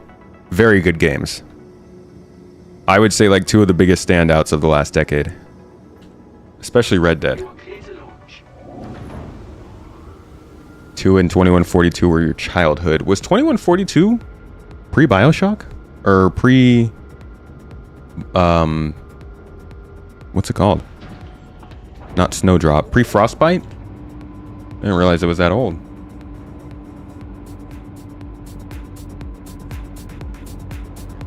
On we go.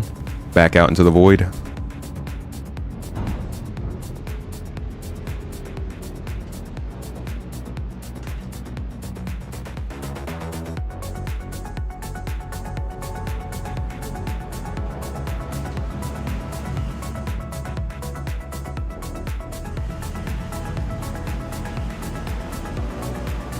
Alright. Trying to get a new mission here. And we're gonna get out and do some more looting.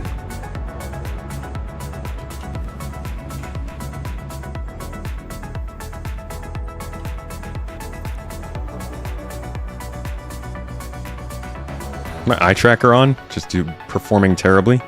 Please stop running eye tracker. Stop it. Cut it out. Okay. Protect site. I did not mean to turn my eye tracker on.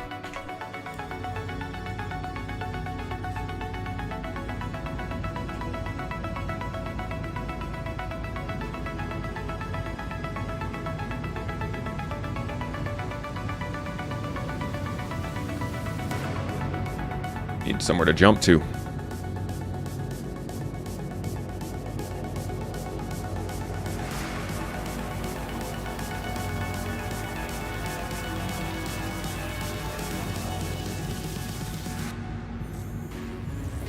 What's the easiest place to pick up a gun for bunkers? Depends on where you're spawning.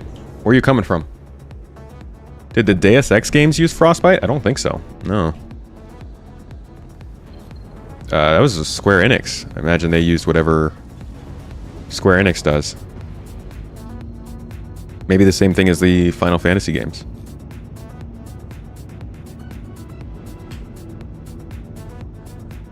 Are you at Hurston? Then yeah, Everest will be the closest place for you. I think you can get a pistol from Lorville if you just want to do that. But you know.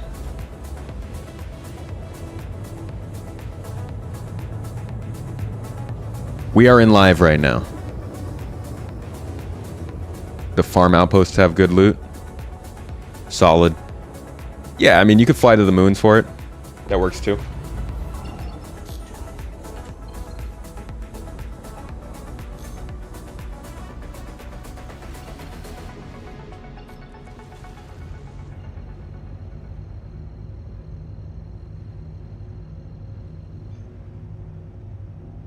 First ever Deus Ex was fantastic for its time. A legend. Another legend. 90s.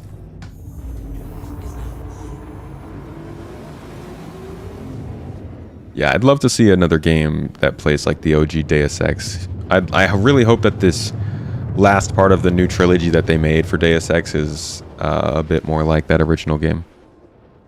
Prey-esque. I love the fiction behind Deus Ex. It's one of my favorite IPs.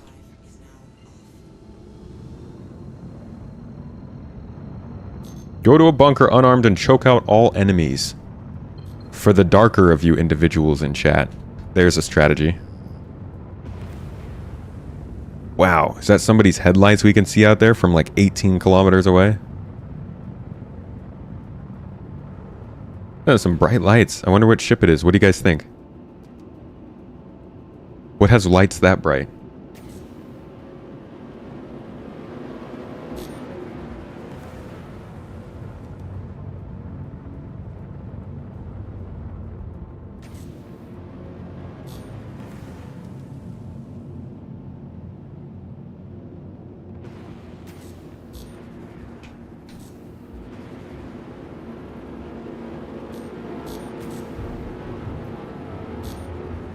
Through 600i.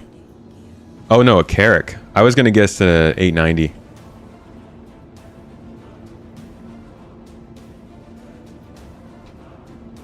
I should land inside their hangar bay.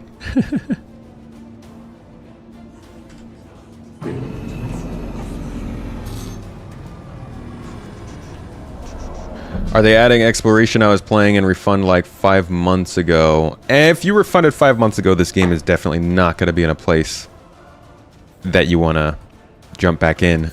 What do you mean by exploration though? Like you can explore, you can find things, and you can look for things, but there aren't like missions or anything like that. We're just looking for some lootable items right now. And generally we're doing it by going to known locations. Taking on some missions. I was hoping that we could find some derelict outposts, but I don't really feel like looking for them.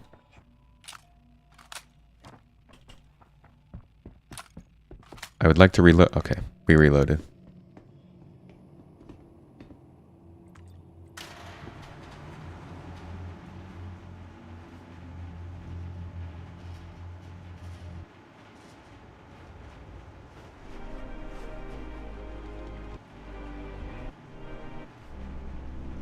That's not very actiony music.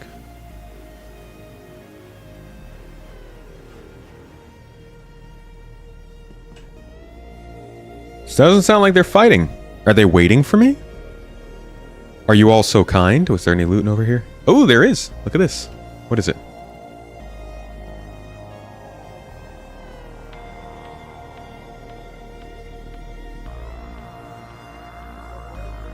Guns and stuff. Okay, we can come back for this.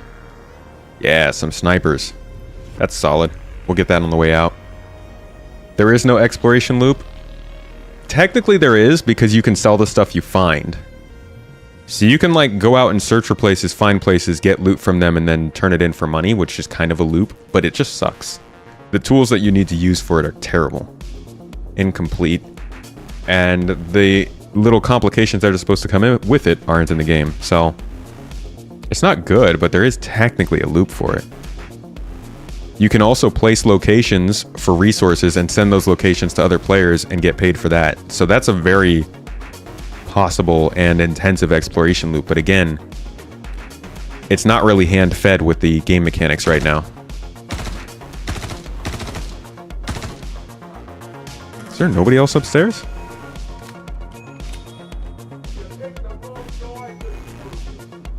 Bro, you're in like a giant... Can y'all either fight or stand down? Uh-oh. That guy just got domed.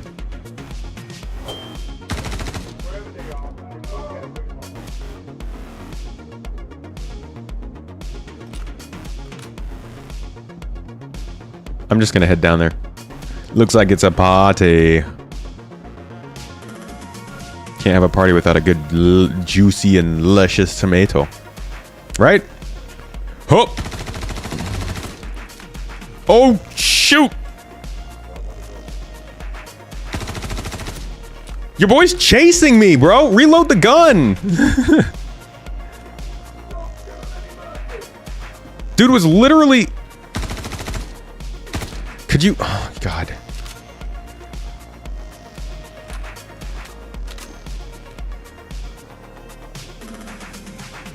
He's too jittery. God dang. That's literally looting, not exploration. But wouldn't exploration be going to a place and taking the stuff from the boxes?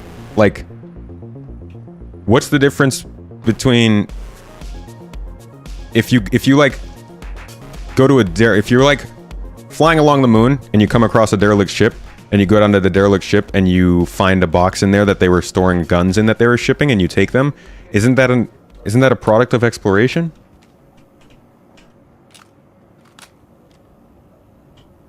All right, so I really have... Oh, thank God that guy died from a normal amount of bullets. I'm just straight up out of ammo. Oh, blood splatters. Very mature. Adult only.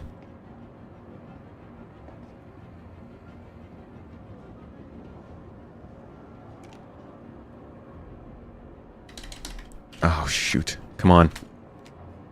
Crap, the gun won't fire.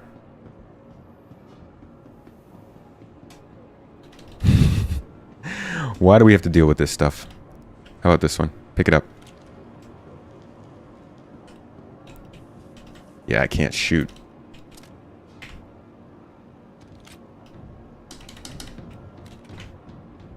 How do you fix this glitch?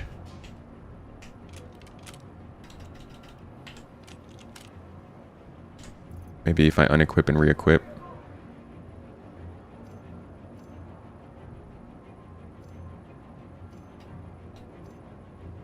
Crap, is this server dying?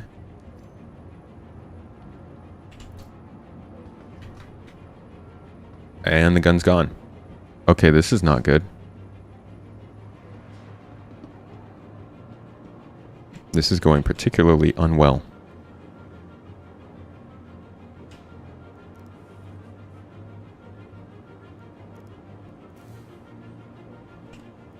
At least they're not chasing me. I'm pretty sure this server is dying. Yep, we're 30k'd. Saw it just in time. The UK explored and looted, aka the British Museum. Oh, Grimm's with the fighting words. But, yeah. I mean, I guess there's a thin line between a lot of different types of gameplay like that. When you level up the bunkers, the NPCs chase you. Oh. Some attachment issues they have. Exploration is discovering something new in game that generally no other player has found. See No Man's Sky.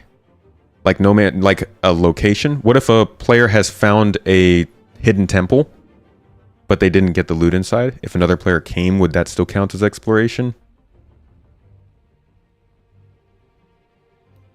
Let's try this again. Gonna get a different answer from everyone what exploration could be, but looter shooter mechanics definitely isn't exploration. Wait, are you saying that like some people might say that is exploration, but you're saying it isn't? Or you're saying unanimously it isn't? Whatever it is, it's got to have profession and reputation attached. So you're looking for the reputation.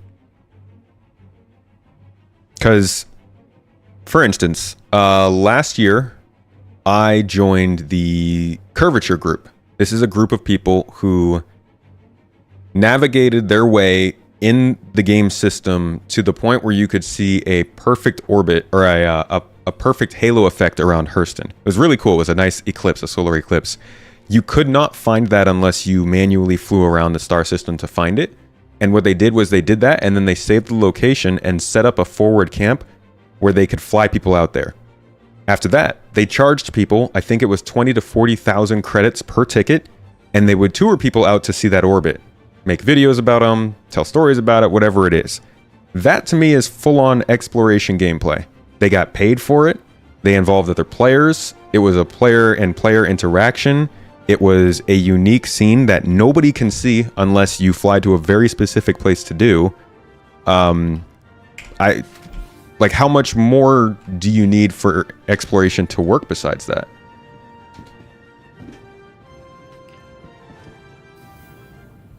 There's no description. Name a multiplayer game that has true exploration gameplay. Freaking hell if I know. I think exploration means looking for things that are valuable, finding them and returning them or selling them. So, but that, I guess I have a very simple version of it. In order for them to have exploration gameplay that's going to work for this game, I think it needs to be based around resources.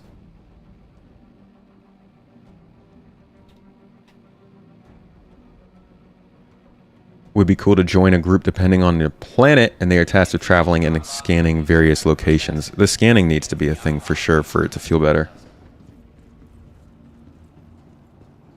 It is definitely not exploration as CIG has indicated. What isn't?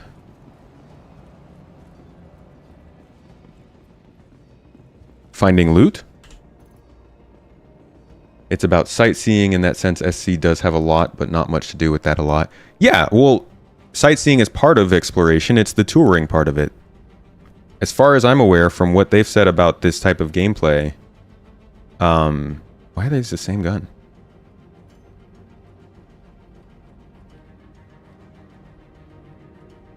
Part of it would be like the passenger transport kind of stuff. You take people to go see cool things.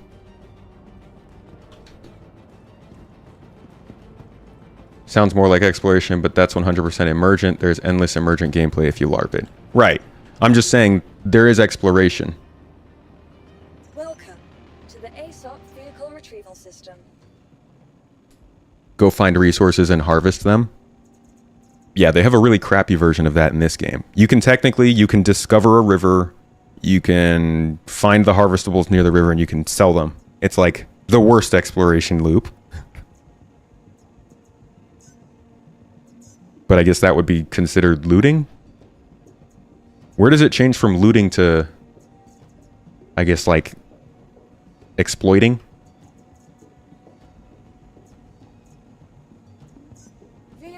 Your vehicle has been delivered to the following location. They do have the unmarked caves. Oh, and you can find relics too, yeah. They put the relics in from Pyro for people to find. There are the alien artifacts. We need to be able to find those in caves instead of the abandoned outposts. Yeah, and we need a place to find those caves from, like, orbit instead of getting a mission marker. I agree with that stuff. But that's why I say I think there's an exploration system. It's just not good. And there's no reputation linked to it. But there's no reputation linked to mining either. We did look at the CitizenCon schedule. I like it. I see a lot of potential for it. It sounds good. CIG have not implemented anything revolving exploration gameplay systems. It's supposed to be a profession that doesn't exist. Agreed. I agree that it's a profession that doesn't exist. But I don't think that CIG needs to add the systems for people to do it. There's no exploration missions. I'll give you that. There's no exploration gameplay mechanic. But like you can scan. So like you can go out to a mineable, or you can go out to an asteroid field, look around, scan a mineable, find the one with Quantanium in it, save the location, send it to somebody else, and get paid for it. Like, because they brought in the ability to scan and ping those mineable asteroids, that is an exploration function. it just gets built really slowly over time. We need clues and quests. Those investigation missions they mentioned at CitizenCon would be great, but we still haven't gotten those. I thought those would be a this year mission, to be honest. But I was heavily mistaken.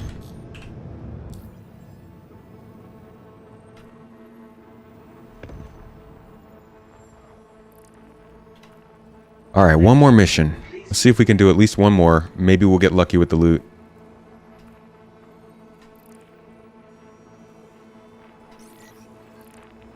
If there's a beacon or a map marker and you fly to said marker from space, isn't that the opposite of exploration? Yeah, if you didn't place the marker, I guess, yeah. You're just being driven straight to the location.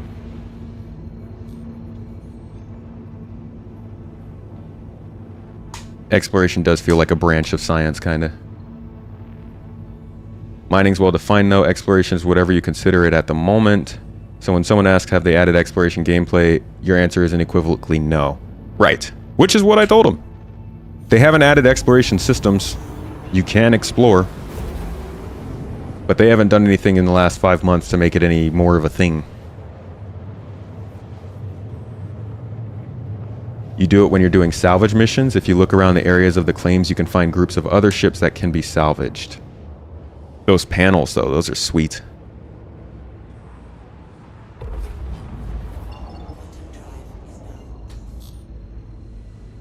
Yeah, I saw the CitizenCon schedule. Looking pretty good.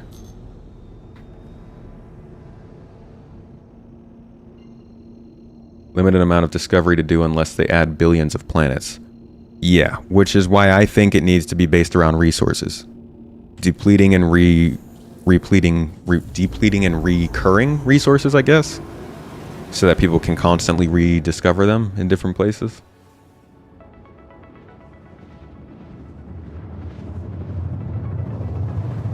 Exploration will exist when there's a definite role for Pathfinder ships.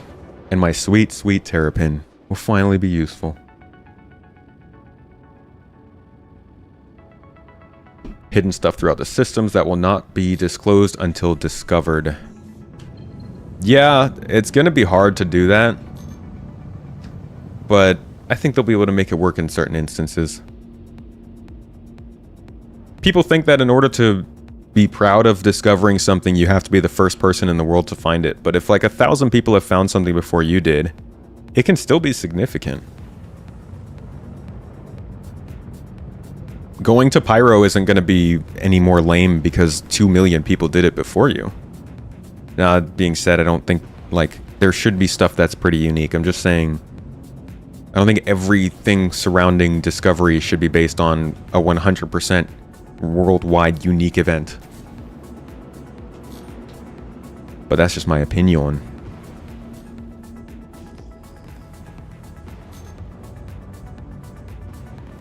Salvage exploration is great. You've been out a few times and found 10 to 20 caterpillars in a group. This is one of the more interesting topics of gameplay in Star Citizen. I guess in any game that's like got sandbox gameplay, is there is a very stark difference between people who are looking for like the missions and systems to be in place to do something, and the people who are trying to mold those systems to do the stuff before it's ready. And the way that people jump into exploration gameplay is probably going to be really gradual because of exactly this. Like, at one point we're going to get star maps. We're going to get the new star map that'll probably come with the ability to put down artificial waypoints and maybe even share those waypoints with other people. At that point, some people are going to decide, okay, exploration gameplay is here. I'm ready to go. I'm going to start sending people locations to minables and salvageables and caves and rivers and all that stuff. Other people are going to say, well, the map is here, but they still haven't added the missions or like the underlying other stuff, and it'll be a while. And we'll probably have this conversation ongoing for a long time, as like more people kind of decide it's time versus not so much. There's a verse guide which people can record their discoveries. The owners of Verse Guide are leaders of our organization. We actually work really closely with them, and it is a great service. highly suggested you use it if you haven't already. If you're an exploration person and you like to find locations of stuff, they actually crowdsource locations on that website, so you can help them kind of build out the data. What does that even mean? If things are hidden the moment they are discovered, it's over. That's not a gameplay loop. You cannot just endlessly be the first to find things. If things are hidden the moment they are discovered, it's over. You talking about if something's hidden on a server? Yeah, that's fair. I mean, everybody will know the location at that point, but maybe somebody won't. It's like the tunnels in the MSR. Everyone knows about them, but somebody won't.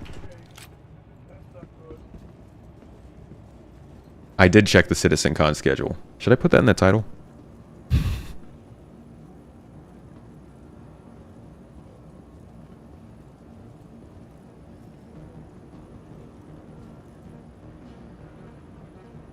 Are you the only one who can't seem to get the ASOP terminal to work? I don't know. I actually don't know many people with the ship. We all have different bars of minimum viable product for exploration. Yes.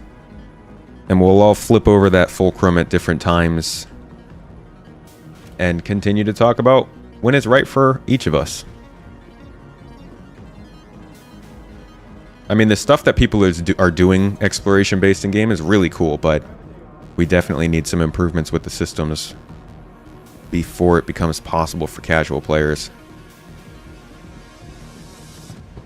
Alright. So... Oh! Y'all just spawned in, huh?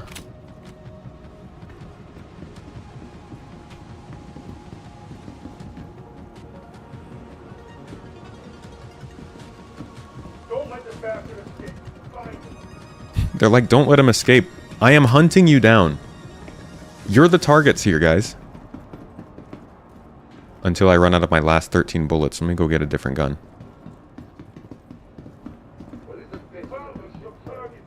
Great, they closed the door. Guess I could just use the Gallant.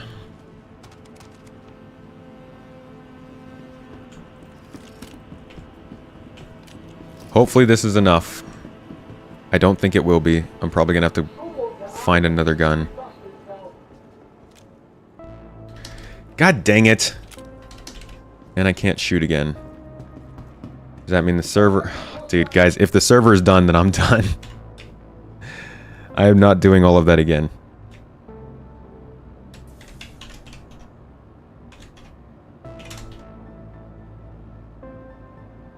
No, we're still running.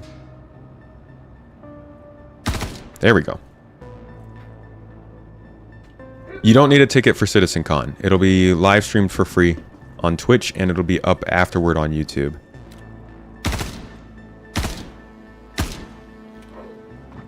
Took a lot of head bullets, dude. No, no, no, no, no, no, no, no. Don't. No, leave it alone. No, don't open it. God dang it. Okay, put it down. We don't want that. We just want the gun.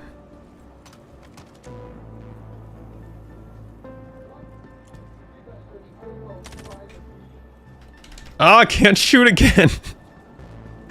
No! Why is this such a painful experience? And I dropped the gun. And I can't shoot. Ay, ay, ay. This desync is not great. This is, yeah, 3.20 is not it. Now that we've had a couple weeks to see it, can confirm.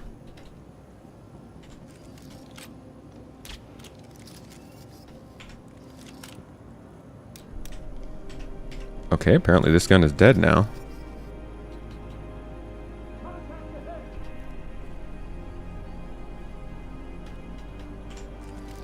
Yeah, I think I'm screwed here. Is it a bunker thing? Bunkers are just broken? They stop you from shooting? Are they just mean?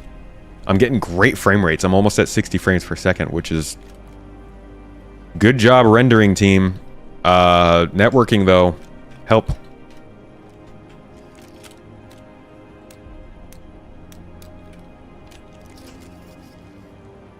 Just change the gun? Well. Tried that one.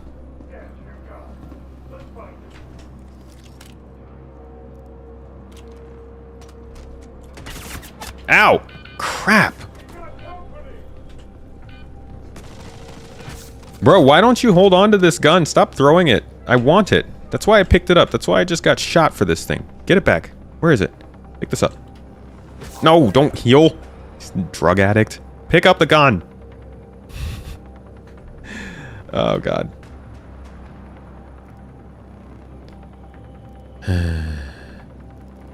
Nope, it's not happening. It's interesting because the server seems to be running fine. Well, fine is relative. But I don't think... I think I'm out of luck here.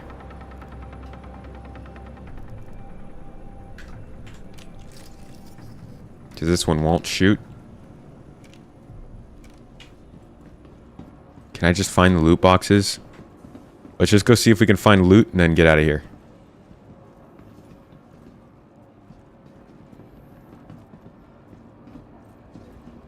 Oh.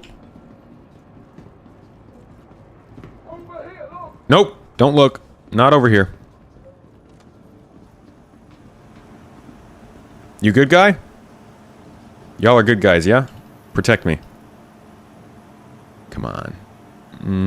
Nope. Nothing but the juice. How's the verse treating me? It's hurting. It's not being very kind. It's not performing very well today, I will say that much. Huh. Be cool if this was resource management stuff, but I doubt it. That looks proprietary. There's a red box back in the storage room. Can I make it there?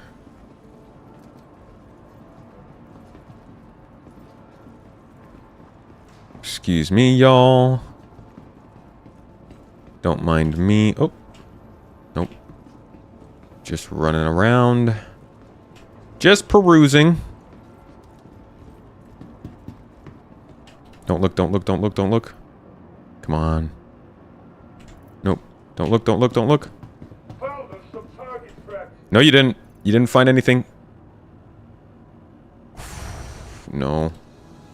I could try that. Ooh, there's S71 in red. Hell yeah. I love it. I love what I'm seeing. Where is it? Oh my god. And it works! Oh, nothing more I like than a red gun and a gun that works.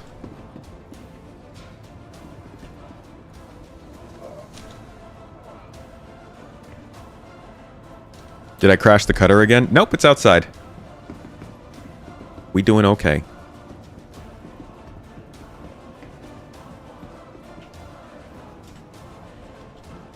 Oh. Hey. Oh, no? Okay. Extra strong skull. Good for you. Only 3 more, actually. We might actually complete this mission. I can't believe it.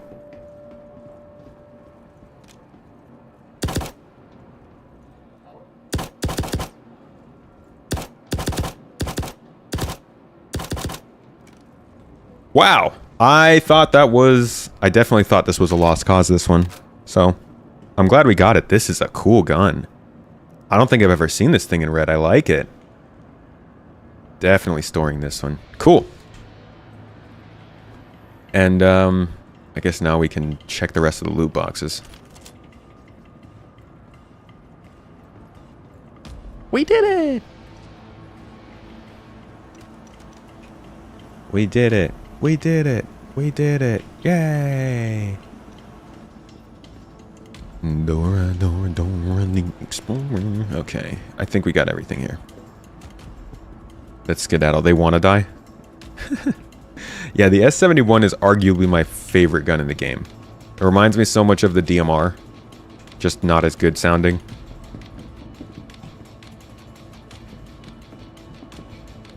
What is all this? See, I should be able to scan this and be like, hey, Ninetales were hiding some drugs down here. Take it with us. But you can't.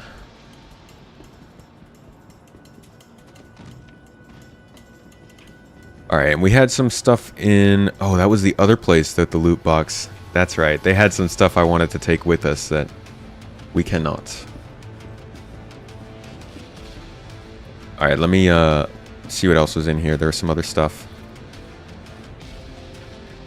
Got some armor. We'll grab this ammo. Basically out of... I'm going to get rid of the BR2 ammo. We don't need that. Also don't need the salvo ammo. Ew. Don't need Gallant. P4 AR. P8SC. Could always use more of that ammo. Yeah, and we're good. I don't really mind that armor. We good! How many masks did I find so far? I only found one. But we will continue. We'll find more over the course of the next couple weeks. It's not about the masks that we find, but the friends we make along the way. You know? All the other random folks that you're killing for the masks that you find in the outposts. And maybe we'll actually be able to get the rep to do more of those missions that will actually have masks on them, instead of just these bunkers. But I'm glad we've run a few bunkers in R-Corp, because I really need to get my rep up with Blackjack. And as you can see, it's kind of lacking still. Better. We're getting up there. We're getting there. Doing pretty well in both bounty hunting and security. More next time. Yeah, I found one in a bunker. In a random blue box in one of the bunkers. Last box we checked. If you pick up a box with a... Oh, with the multi-tool, you can tell what it is. That's pretty nice. There are like little glitches like that of systems that are kind of in the game, but not. Like when we were in the bunker earlier and my FPS emissions thing popped up at the top of the screen. That's not in-game. It's not supposed to be in-game. But we saw it for a few seconds.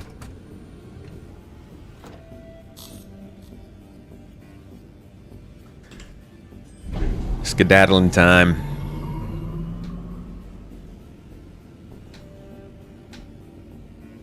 Okay, let me go.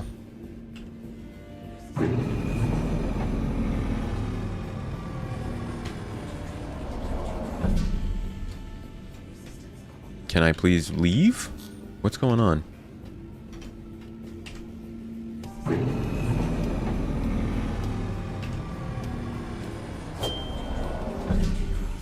Anybody ever have to do this with their car? Turn it off and on over and over again until it drives?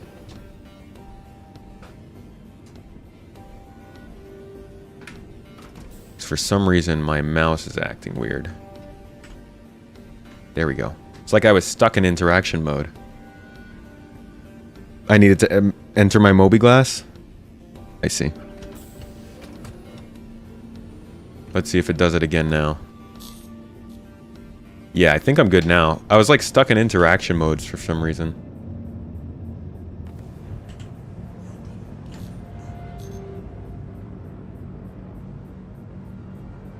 You had an 87 Firebird that required that.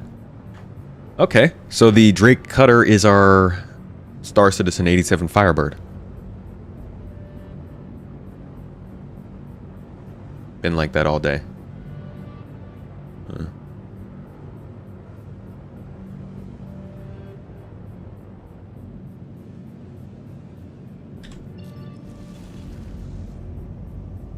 Back to the system we go. Let's head back to Bajini Point and drop off more of this loot. And find somewhere to take a sleep.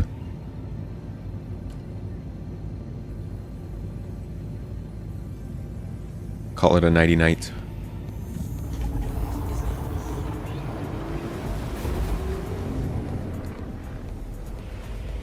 Think that was a bug where you can enter the Mobi-Glass while the seat animation plays and it breaks it. Okay.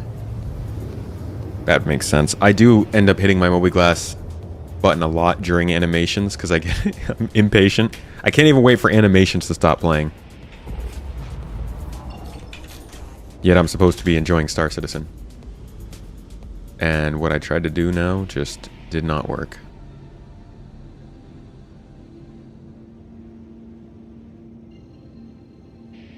Let's try it again.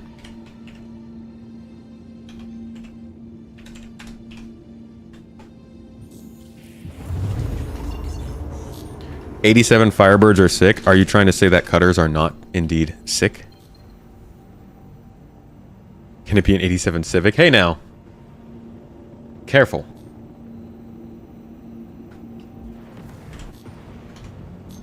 We here at Space Middle Gaming are cultured and understand the significance and importance of a good Civic. I actually was more of an Integra guy.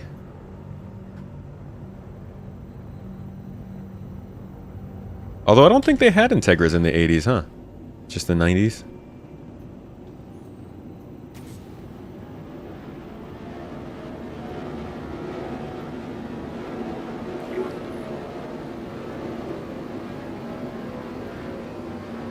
Full reverse thrust!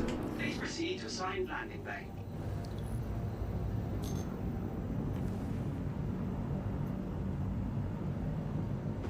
Maneuvering speeds, Captain. Yeah. Teggies in the 80s? Glad to hear they were still blessed. The old Teggies had the flip-up headlights, right? The little cover that like popped up like an eyelid. God. Who thought that was a good idea? No offense to anybody who loves it, I know. Some people are very beloved of that style.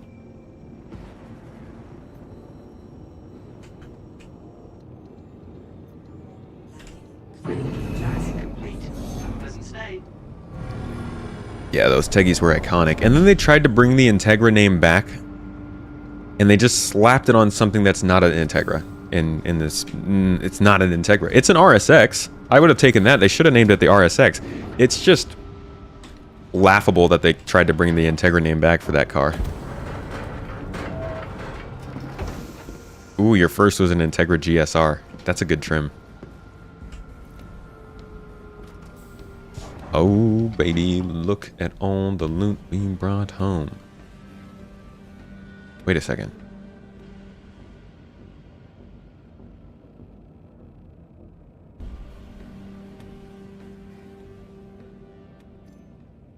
Didn't I have more? No, I just had the 2 guns on my back. I didn't grab anything else, I don't think. You had an RSX? I still have an RSX. I drive my 06 RSX every day. I started with an Integra and then went on to an RSX. The new NSXs look really sexy. Yeah, they look good. I like the NSX. I don't play on HOSOS right now. I've got one in Turkey, but I don't have one here in America just yet.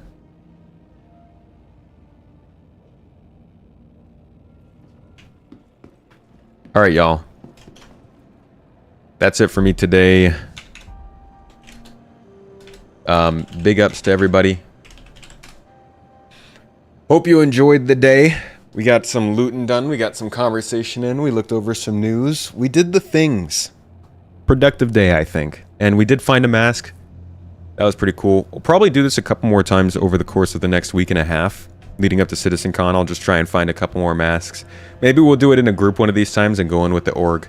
But I do have some group play planned for the rest of this week. Let me see real quick what's going on with our org. We've got a few events planned. Most of them, though, are taking place in the American evening.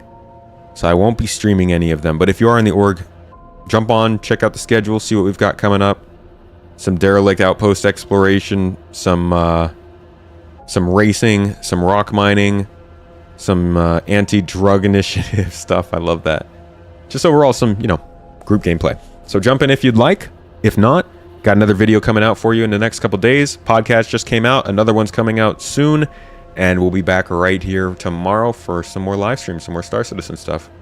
Whether it's news or gameplays, nobody knows. But check out the Discord announcements if you want to be kept up on what's coming up with these streams.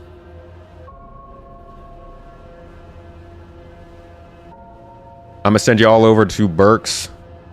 He hit us with the raid, we'll hit him back. Say hello, my friends. Say hello Give him a good time. Drop those toes in the chat for him. Make him feel loved. Everybody feels loved when you see toes in chat, you know? 07s, folks. Love you all. Hope you have a good day. I'll see you tomorrow. Take care. And go hug somebody today. Or, like, be happy, you know?